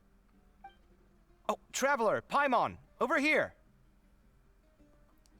Ooh, look at all this. Good food, here we come! I heard that you went to see the other contestants. How's everyone doing? Faruzan found herself a student, and Layla's classmates are bowled over by how well she did. We couldn't find Hat Guy, though. Who knows where he's gone? Al-Haytham's gone missing in action, too. Huh. The one time I'm actually in a good enough mood to treat him to a nice meal, he disappears without a trace. That guy. Where the heck could he have gone? I still have questions about that note he left. Well, whatever. He can do what he wants. Now, let's eat. Is Paimon capable of sitting down? You shocked me a little when you hurled the diadem to the ground. On further reflection, of course, it made sense, but at the time I was expecting at least some amount of deliberation. Sachin's voice started talking to me inside my head from the moment I picked it up. I could feel his emotions, too. It was a mix of despair and horror swirling around inside my mind. He bombarded me with his ideas relentlessly, like he was trying to brainwash me. It gave me a splitting headache that only got worse as he went on. Like I was saying at the time, his views are not necessarily completely without value. But if all his research does is lead to misfortune, then we're probably better off without it. If his forbidden research were to spread in a harmful form and cause people to suffer, the Matra would step in and ban it. I think you did the right thing. I suppose another way to approach it would have been to claim that you agreed to inherit his research, but give up the research as soon as you've inherited the wealth. But that wouldn't have been your style. I won't comment on his theories or experiments, but I don't believe that he was careless in his choice of candidate. He chose you. That means he knew what he was doing. Perhaps. I just think that if you accept someone else's things, you should honor their wishes. That's a good thing. It means that you have integrity. Thank you, oh my god, thank you. See, you get me, Kale. It's a good thing Alhaitham isn't here right now. He'd be quick to explain why you're wrong. Seems like you always include him in the conversation, even when he isn't here. Yep, no dinner with Kaveh is complete without a few words about Alhaitham. I sense that Alhaitham has in fact been here with us all along. He's here? Where? Why didn't you tell me? He lives rent-free in each of our hearts. Damn. Rent-free?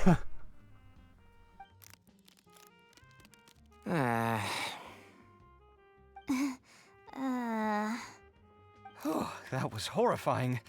It literally sent chills down my spine. Good thing you didn't say that before we started eating. That would have killed the mood in a heartbeat. All right, enough about Alhaitham. Tighnari, did you achieve what you wanted out of the championship? I did, in the first round, in fact. Word of mouth proved very effective. I spoke to a handful of people, they told their friends, and so on. Now, a record number of people have signed up to attend the next lecture. Oh, are you free next month? You should come along, maybe even say a few words. About what? I don't know the first thing about anything Amorta-related. Just play to your strengths. For instance, you could talk about the distinguishing features of rainforest architecture, or ask everyone not to chop down too many trees the next time they're building a house. Yeah, deforestation is a real issue. Oh, well, that's no problem. Sure, I'll make time. Has everyone had enough to eat?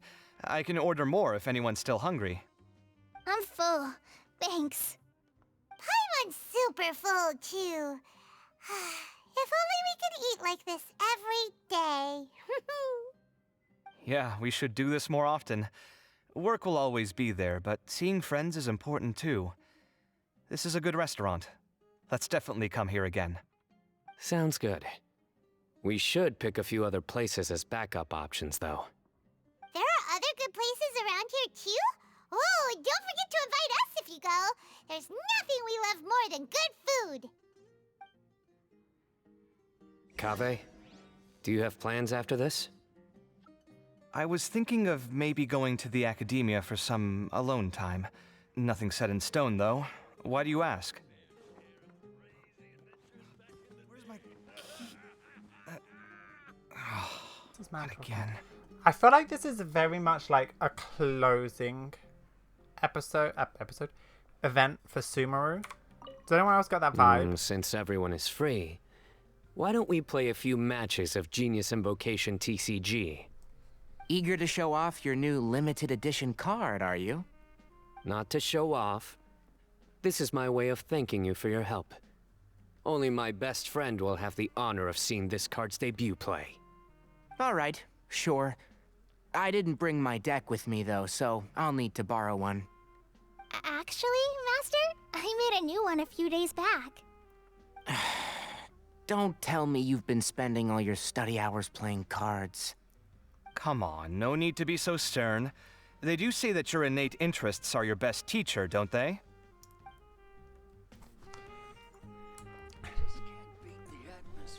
Yeah, this feels very much like a closing chapter to the Sumeru characters. And I believe the next patch, we only have one 4-star character that's set to be released. So we're probably going to get some reruns. So I'm interested in where this is going to go. Because I think we're close to Fontaine soon. Oh god, this is too much. What's this? Well, it looks like this Inter-Darshan Championship's a wrap. All that stuff with Sachin and the diadem got sorted too. Have you still got anything else on your mind? Sachin's research. Oh, right. Yeah, Sachin said that he placed his research materials at somewhere beginning with but Kaveh smashed the diadem of knowledge before he could finish. It might be dangerous if someone finds his old research stash, right? Where do you think it could be? Ari Village. The Academia. The Akasha. They're the ones that pop into my head. Holy smokes, you're right! He said he spent all that time researching in the desert, didn't he? So it's very possible that that's where he'd leave all his notes. Alright then, let's head off to Ara Village and try our luck! I didn't think they were going to give us the answer, like, straight away. Alright, let's go. I'm going to change up my team quickly. Oh, I hate them! Oh, I wonder where you were sound.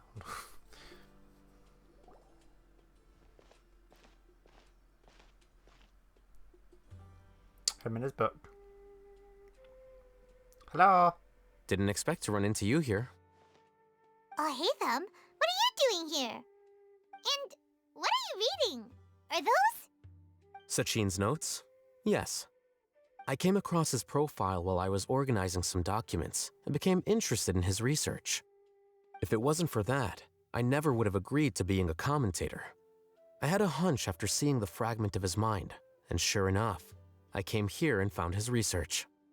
Wait, so you've read it already? Are you alright? How do you feel? I think you may have misunderstood something. The reason Sachin chose that architect to inherit his research was that only he could really empathize with both the calamity and the humanity that these notes seek to convey. Only one who resonates with these sentiments would suffer and begin to think of history as bleak, the present as perplexing, and the future as pessimistic. Empathy is a double-edged sword. Clearly, I am not the same sort of person as Sachin was. Empaths have many friends, and their wide social circle comes with certain societal advantages. But this also makes it hard for them to achieve their goals. Why's that? All important things in life involve other people.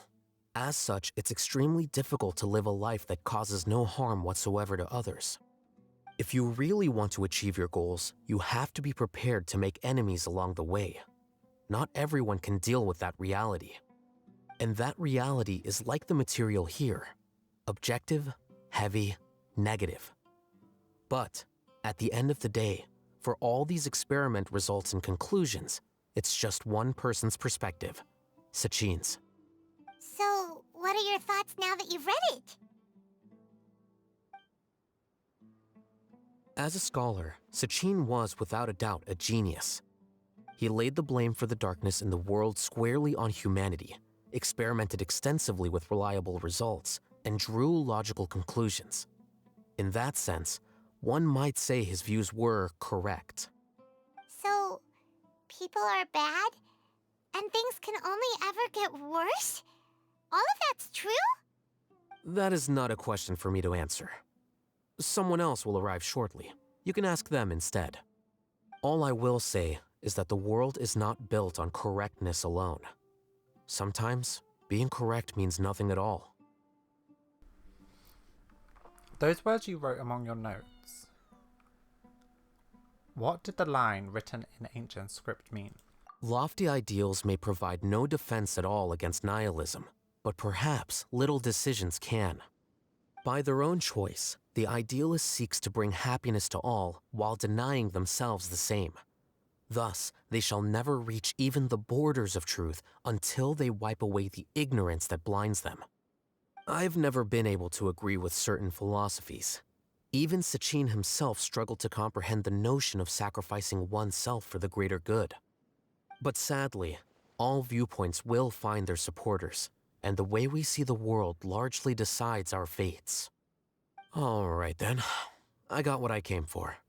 These research materials are yours to look after. I'll be off. Wait, so you came here just to read this stuff? You missed out on a big get-together, you know. Get-together? Ah, yes, that makes sense. This is a good opportunity for that sort of thing. Guess what? Kaveh treated everyone this time. Then I'm sure he packed up the leftovers for me. See ya. And there he goes. Well, it seems like he really wasn't affected by this research. He said that someone else would answer our questions. Who do you think that'll be? Hat guy.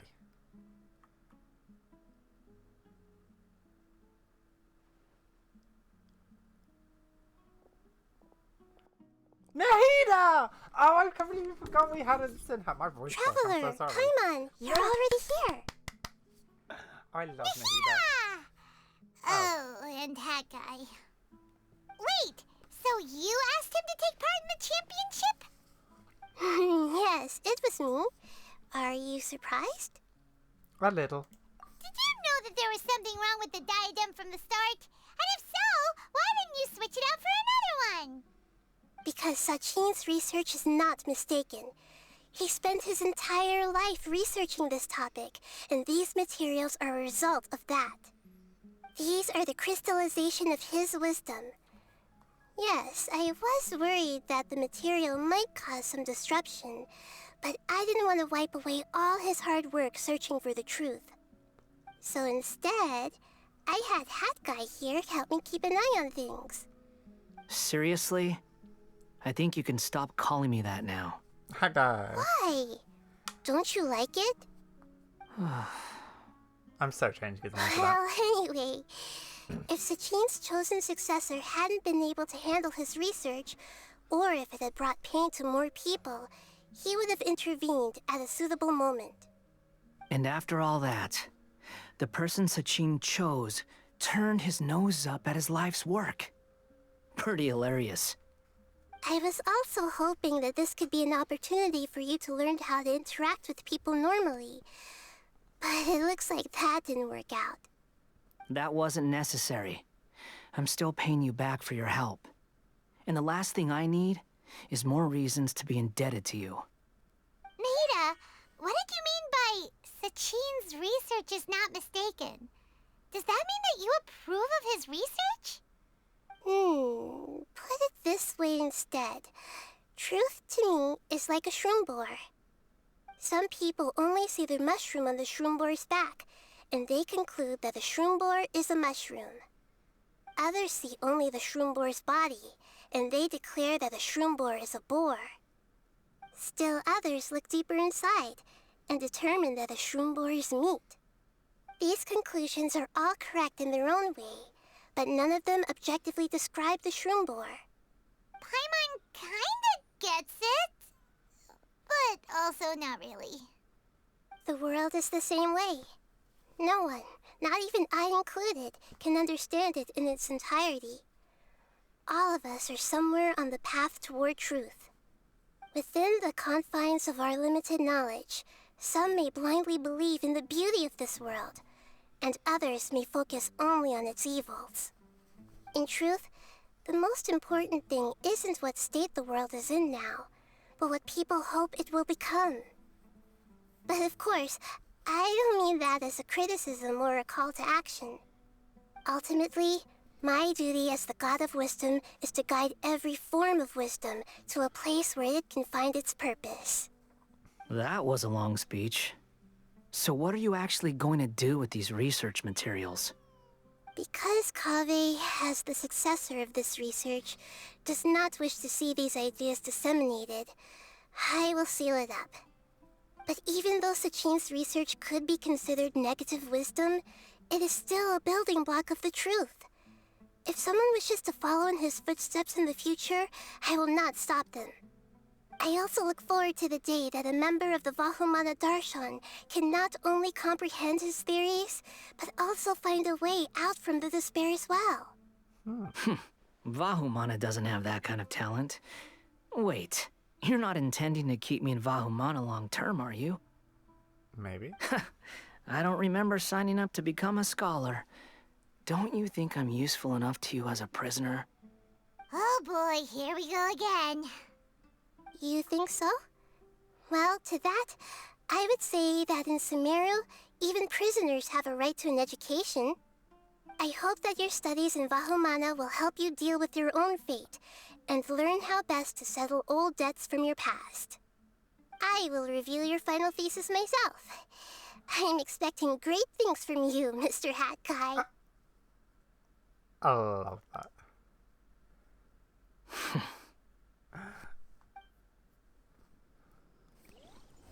Oh no, it's over! No! Wait, I'm so changed his name to Mr. Hat Guy. Where's the thing? Where's the thing? Ah, name cannot contain spaces.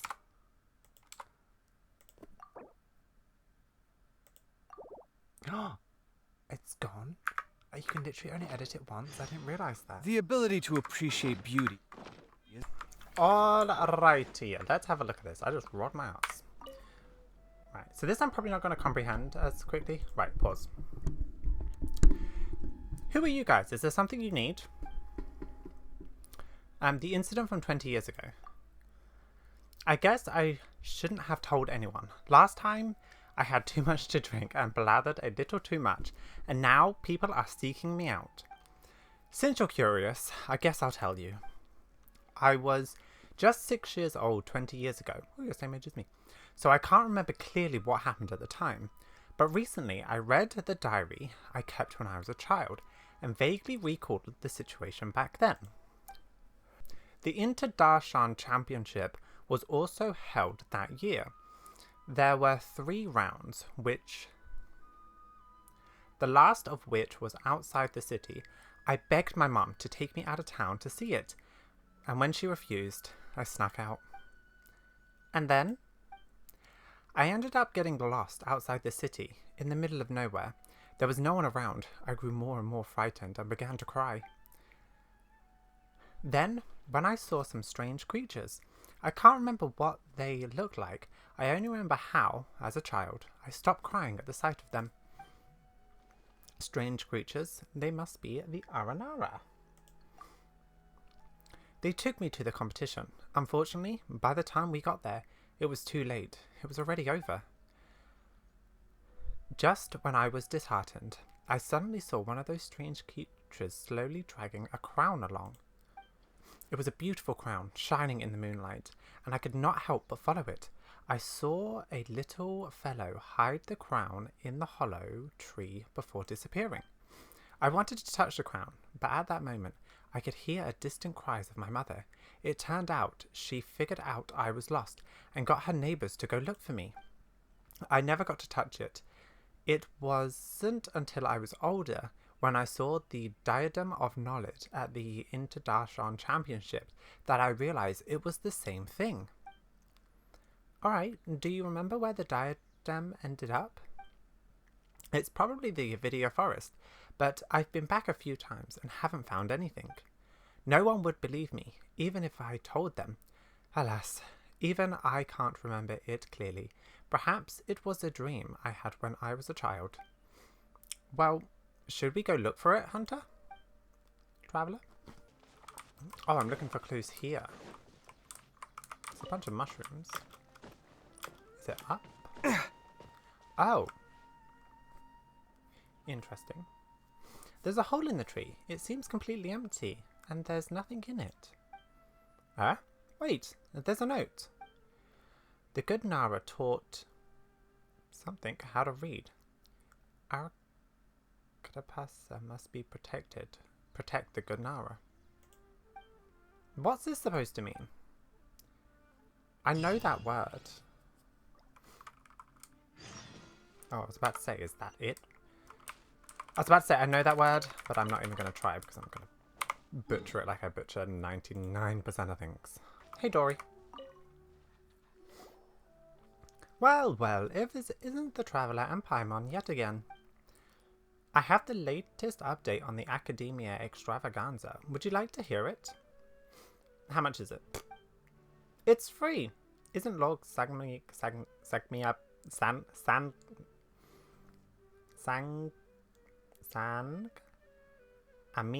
Sangamia Bay. I think I'm saying that wrong, but you know what? It's fine. Generous? Yes, sure. Do you guys remember Sashin? The guy who sponsored the Academia Extravaganza? Paimon heard that the prize money and the Diadem of Knowledge came from him. Bingo! In fact, not long ago, when I was doing business in the desert, I met an old businessman. And guess what I got from him? A dealer's ledge. With it... ledger. With it, I can avoid dangerous areas in the desert and go more places. Of course, the most important thing is that the ledger mentions Sashin. It turned out that Sashin had been to the desert to investigate the people's local conditions and customs. He also had cordial exchanges with the traveling merchants in the desert. Much of the text is lost, but this is a first-hand account of a big sponsor behind the Academia Extravaganza. Would you like to take a look? Okay, let's have a look then.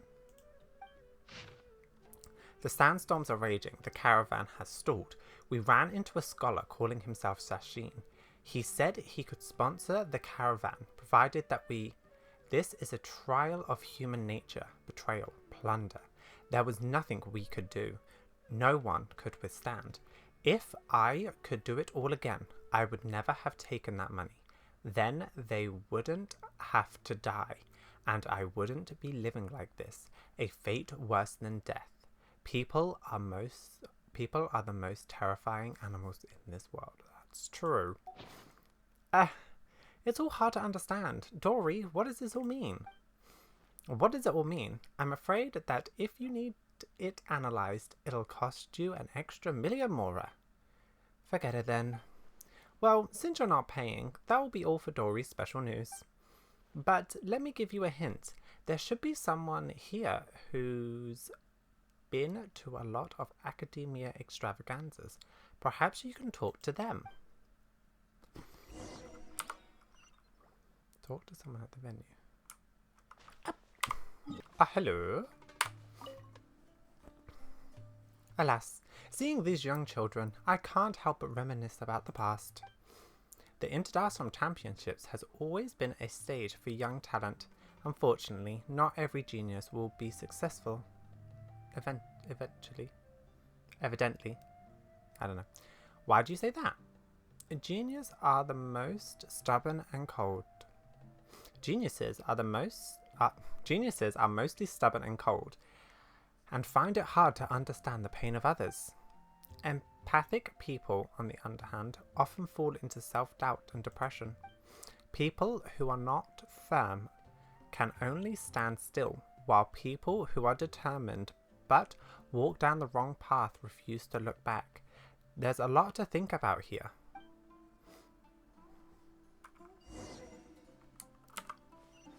Yeah. What? Why aren't the graphics loading? I don't know why the game does that sometimes. Oh, hello, sir. For this year's Interdarshan Championships, my favourite has to be Sino. Aside from his skills as the General Mahamatra, looking back at the tournament's history, the Spandama Darshan has the highest percentage of championships. Many people say that Spartaman Darships produce many talented people, such as Cyrus, however you say that, Lisa and Sino. The brighter talent, the sooner the game will lose its suspense. The most exciting competition was still 20 years ago. At that time, my friend also participated in the game. I went there to cheer him on. The last round was played in the Avidia forest. In the end, no one dared to approach them, and no one knew what was going on in the depths of the forest. Then I heard the Academia shut down the competition.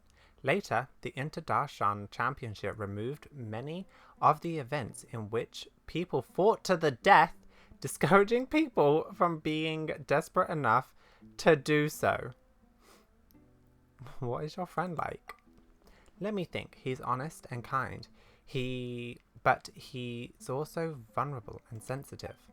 Most of all, he cares about us. When we drink together, our time is filled with laughter and cheer. It's just too bad that that's all in the past now.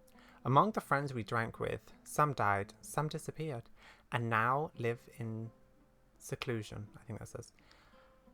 They say fate is fickle. Perhaps it is true. Looks like something did happen 20 years ago.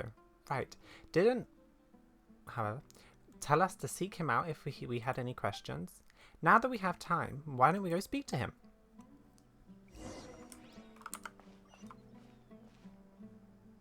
Oh, and back we go. And the incident from 20 years ago? Why the sudden question? Did you hear any particular information? We've heard that the diadem seems to have been lost 20 years ago, and some contestants' personalities has changed. You seem to know a lot about this. Is there something you're not telling us? Not exactly. I was 5 years old when it happened. How could I know? But there are things I've never told anyone. I'm actually a part of the Academia's Extravaganza Planning Committee because of the influence of a senior colleague. The senior colleague and I met on a trip. He was a bit timid and would always flee and cower somewhere at the first signs of an emergency. One day, 4 years ago, I told him I wanted to go back to the Academia. The Academia's Extravaganza was about to begin. And then, upon mentioning the Academia Extravaganza, he got startled and said something about it has nothing to do with me. When I said goodbye to him, he insisted on getting a drink with me. After several drinks, he started talking all sorts of nonsense. I also had too many, and in my drunken stupor, I didn't really hear him that well. I only remember that he said that he lost the Diadem of Knowledge for a while. He was in charge of the disruption and recovery of the Diadem of Knowledge, and that he nearly had a heart attack upon realizing that the diadem was missing. Fortunately, he found it in a tree hole, like the one we saw before. He said the Diadem of Knowledge is a very valuable treasure, which is recorded in many ancient books. Legend has it that it was built by a famous craftsman in ancient times, and carries a secret that no one knows. Sashin had entrusted the Academia to safeguard the diadem. After all, if my senior was responsible for the diadem's disappearance, he could not afford to pay for it with his meager wealth. Even if the loss was temporary, no one should know of this. At least the Academia found him guilty of gross negligence. So he covered it up. Yes, it seems that he also said that many people came to inquire about it, including children, but he said that the diadem had never been lost. But he was so scared that when things blew over, he quit his job and left the Academia. I drank too much that night, and when I woke up the next day, he was gone. The more I thought about it, the more I had a bad feeling that issues would crop up in the Academia Extravaganza if entrusted to someone like him. I didn't have a job at the time, so I joined the Academia Extravaganza Planning Committee. I tried to investigate things from the inside too, but I couldn't find anything. And the diadem was found, and the man who personally was said to have changed was dead. There was nothing to be found. Still, 20 years is still a long time, long enough that if people involved from the beginning no longer remember nor care. That's all I know. If you're curious, keep investigating, and maybe one day you'll discover the truth. Easy for you to say, we don't have much to go on. Do you have any more information, like where the senior colleague went? I haven't heard from him. Later, I also went to the desert to look for him.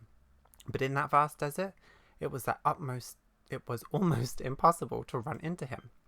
To make up for it, I did have some information on Sashin. Would you like to hear it? Sure, tell us. When I was traveling, I did so with an Eremite commander.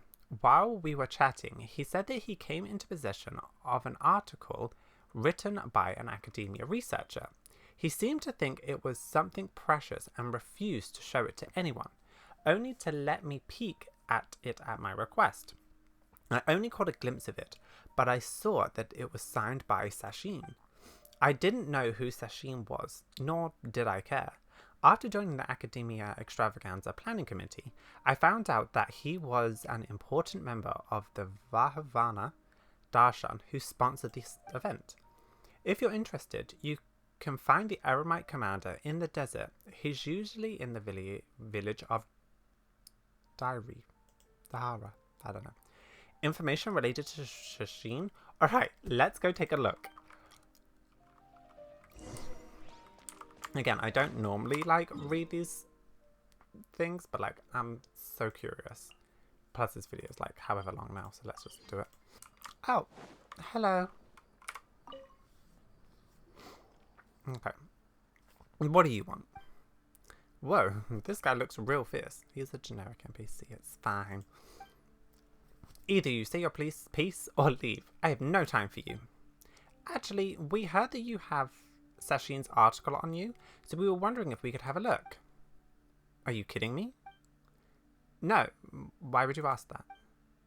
It seems like you guys really don't know. Some time ago, I had the article appraised. Turns out it's nothing more than a personal traveling journal, and it's of little value. He hired my father to keep him safe, and that Sashin fellow would often walk, ask, write, and mumble. There was one time his papers were blown away by the wind. He said it was no big deal. My father, however, thought that things written by intellectuals must be valuable, so he looked around for them at night with a torch. None among my family can read. My father cherished this article and then passed it on to me. I had no idea it was completely worthless.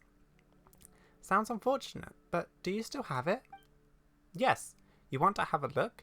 You can look at it as much as you want, since it's not worth anything. There's no need for me to be so stingy. Oh, Jesus. Once, the gods reigned supreme. All life flocked to them like sheep, seeking shepherds.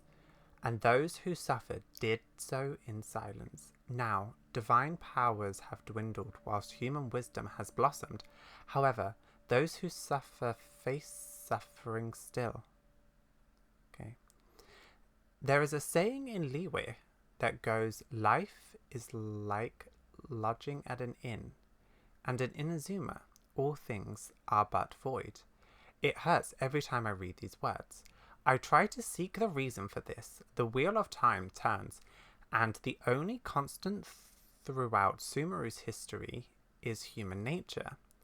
Since arriving in the desert, I have conducted a total of 64 experiments over the course of 7 years. Men are like prisoners, or captured animals, feeding on each other's happiness until one is doomed to eternal torment. Therefore, where there is gain, there must be loss. Where there is happiness, there is agony. Everyone is a victim, but everyone is also the perpetrator. Greed and numbness resides in the heart of humanity. Driven by greed, humans choose to commit evil, and numbness is why they turn blind eye to the evils of others. But if this is what the world is, what is then the meaning of the world? The future is to the present as the present is to the past. Peace was never an option. Conflict is the internal truth. I think I get confused between eternal and ethereal. I'm sorry, I don't know why. Eternal truth. Everything from my knowledge, my wisdom, to my life is but nothingness. Huh. This is the article that Sashin wrote. To be honest, Paimon can't make any sense of it. But judging from the crummy handwriting, Paimon can't say exactly why. But Paimon has a feeling he was going through a tough time. Well, we're done reading it. Thank you very much. You're welcome. It's not worth any money, but I'm going to keep it anyway. After all, my father entrusted it to me. Come see me again if you want to look at it again.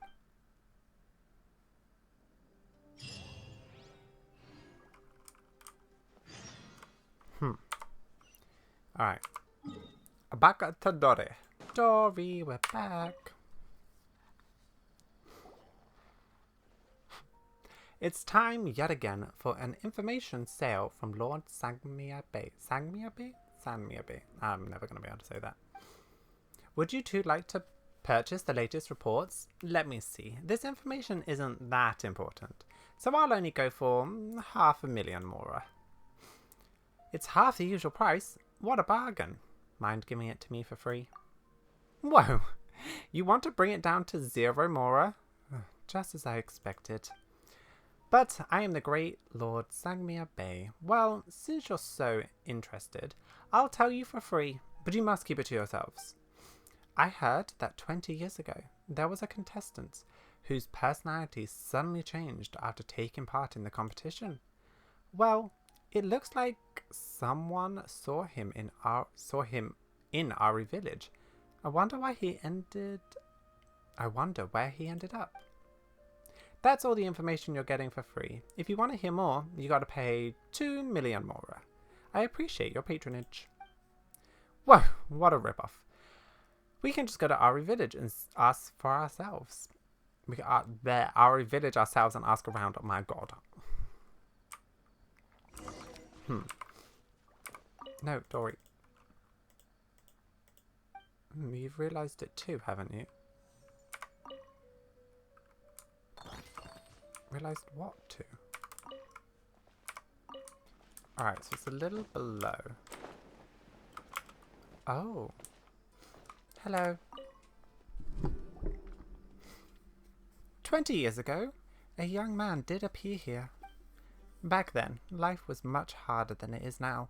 Poverty, disease, ignorance, they tormented us consistently. That young man, clearly from the academia, was a bright future.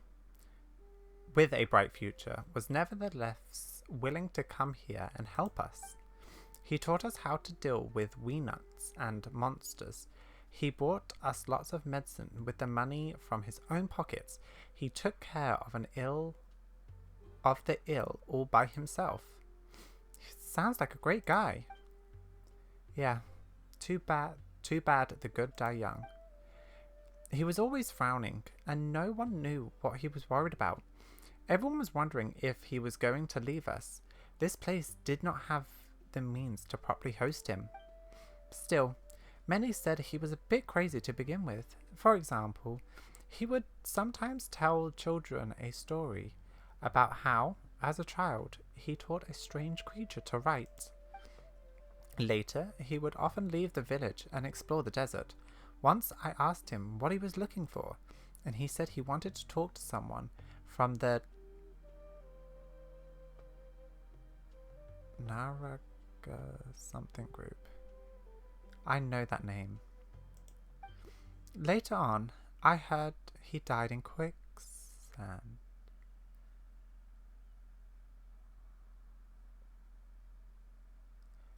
Is Kave's dad? Hold the phone! This is an investigation on Kave's dad. Later on, I heard he died in quicksand. It was said that he encountered a caravan trapped in quicksand. On his way to investigate something, he saved many people, but he himself was unable to get out in time.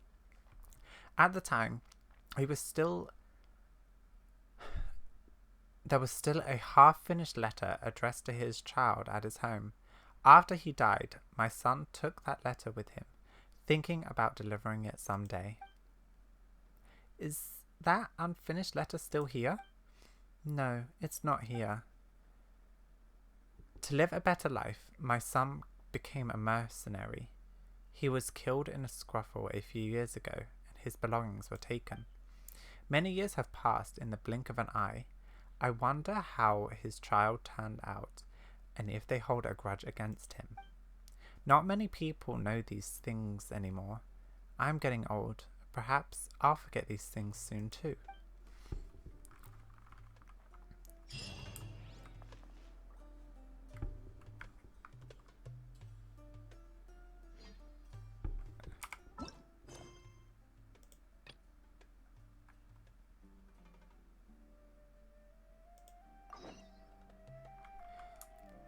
So all of that was Kave's dad? Oh, Kave and I hate them. Oh god. Where were you while the rest of us were eating together? This bit's voice acted? I don't recall being obligated to report my whereabouts to you. Did you go find another hidey hole to read in? You need to change your ways, you know. You can't survive on books alone. Surviving on meals paid for by you would be harder still. You... Come on, I'll hate them. Whatever. It doesn't take a genius to guess what you've been up to. You were investigating Sachin, weren't you? It was obvious from your notes. However, I don't believe his research alone would have been enough to pique your interest. His way of doing things is disturbing, while you... Well, to be fair, your philosophy disgusts me too, but you and Sachin are nothing alike. I don't imagine your views intersect at all. Egoism and nihilism are not the same thing. My personal interests aside, Sachin's legacy is not entirely meaningless. He conducted experiments on a great scale and left his findings behind. Also, thanks for the compliment, but I'm actually just passing through. I didn't come here for the conversation. Well, not this one at least. What do you mean? What topic of conversation could be more sacred among scholars than the exploration of differing philosophies? Well, based on what I've learned, Sachin and his disturbing way of doing things, as you put it, is very likely to have met your father 20 years ago. What did you say? Wait, so... No. Surely that doesn't mean... Huh. So that's why he thought I looked familiar. My father must have gone into the desert due to his influence. I'm afraid so. Good thing I shattered that diadem. From now on, nothing like that will ever have to happen again.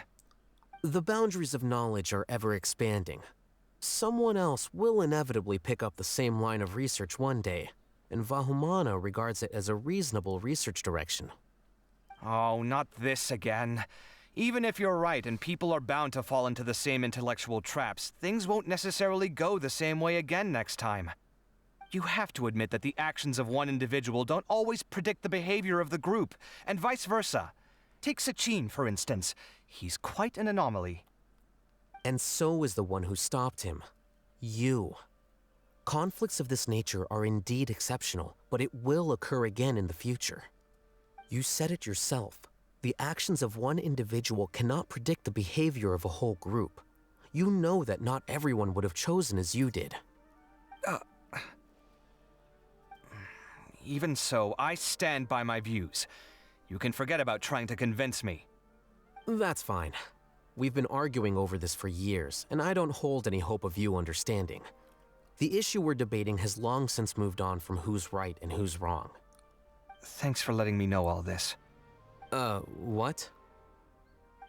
I said, thanks for letting me know. Hey, stop acting like you didn't hear me. You're doing this on purpose, aren't you? They say that earnest thanks should be given thrice, so one more time, please.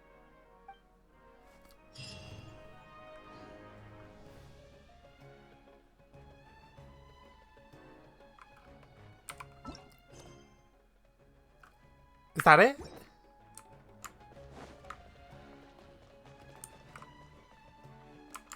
Is that seriously where it ends? Right, there we go. I am now officially done. 1, 2, 3.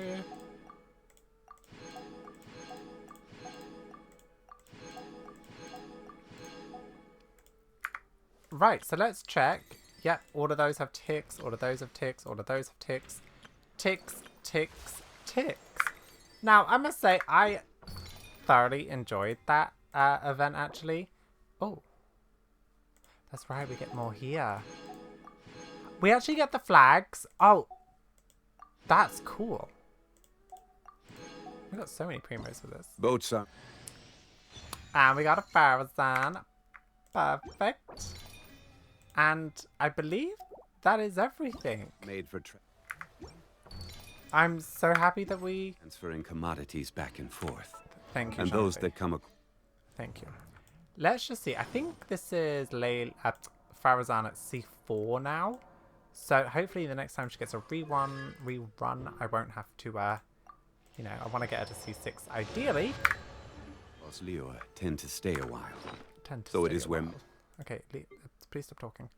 And yeah, we have the 6 flags. I actually think I'm going to make those. Very excited. Stop talking. Now I've got to wait for all of this to pop in. Alright, well, we are done. What we're going to do is we're going to spend our primos on this. I think I'm at 30 pity right now. So let's just do a little summon session at the end of this. See if we get anything. No. Alright, this will be 32 in pity. I'm just hoping I get his weapon, Baizu's weapon, which doesn't look that good. Not looking promising. Okay, purple. I think this is 34. 2 masterless. Alright, 35. No. I think it's 35 anyway. Right, thanks. We'll do one more. I was just hoping the gala would give us some luck, which it has not. Okay. Well. Anyway, thank you guys so much for watching. I really hope you enjoyed this video. Don't forget to like and subscribe and all that fun stuff. I hope you guys enjoyed this event as much as I did. And we'll be back very soon. Oh, we got a crown. How many crowns do I actually have? Where are our crowns? Oh, I have 21. Okay. Yeah, thank you guys. Don't forget to like, subscribe, all that fun stuff. And I'll see you guys in my next video. So I'll see you guys then.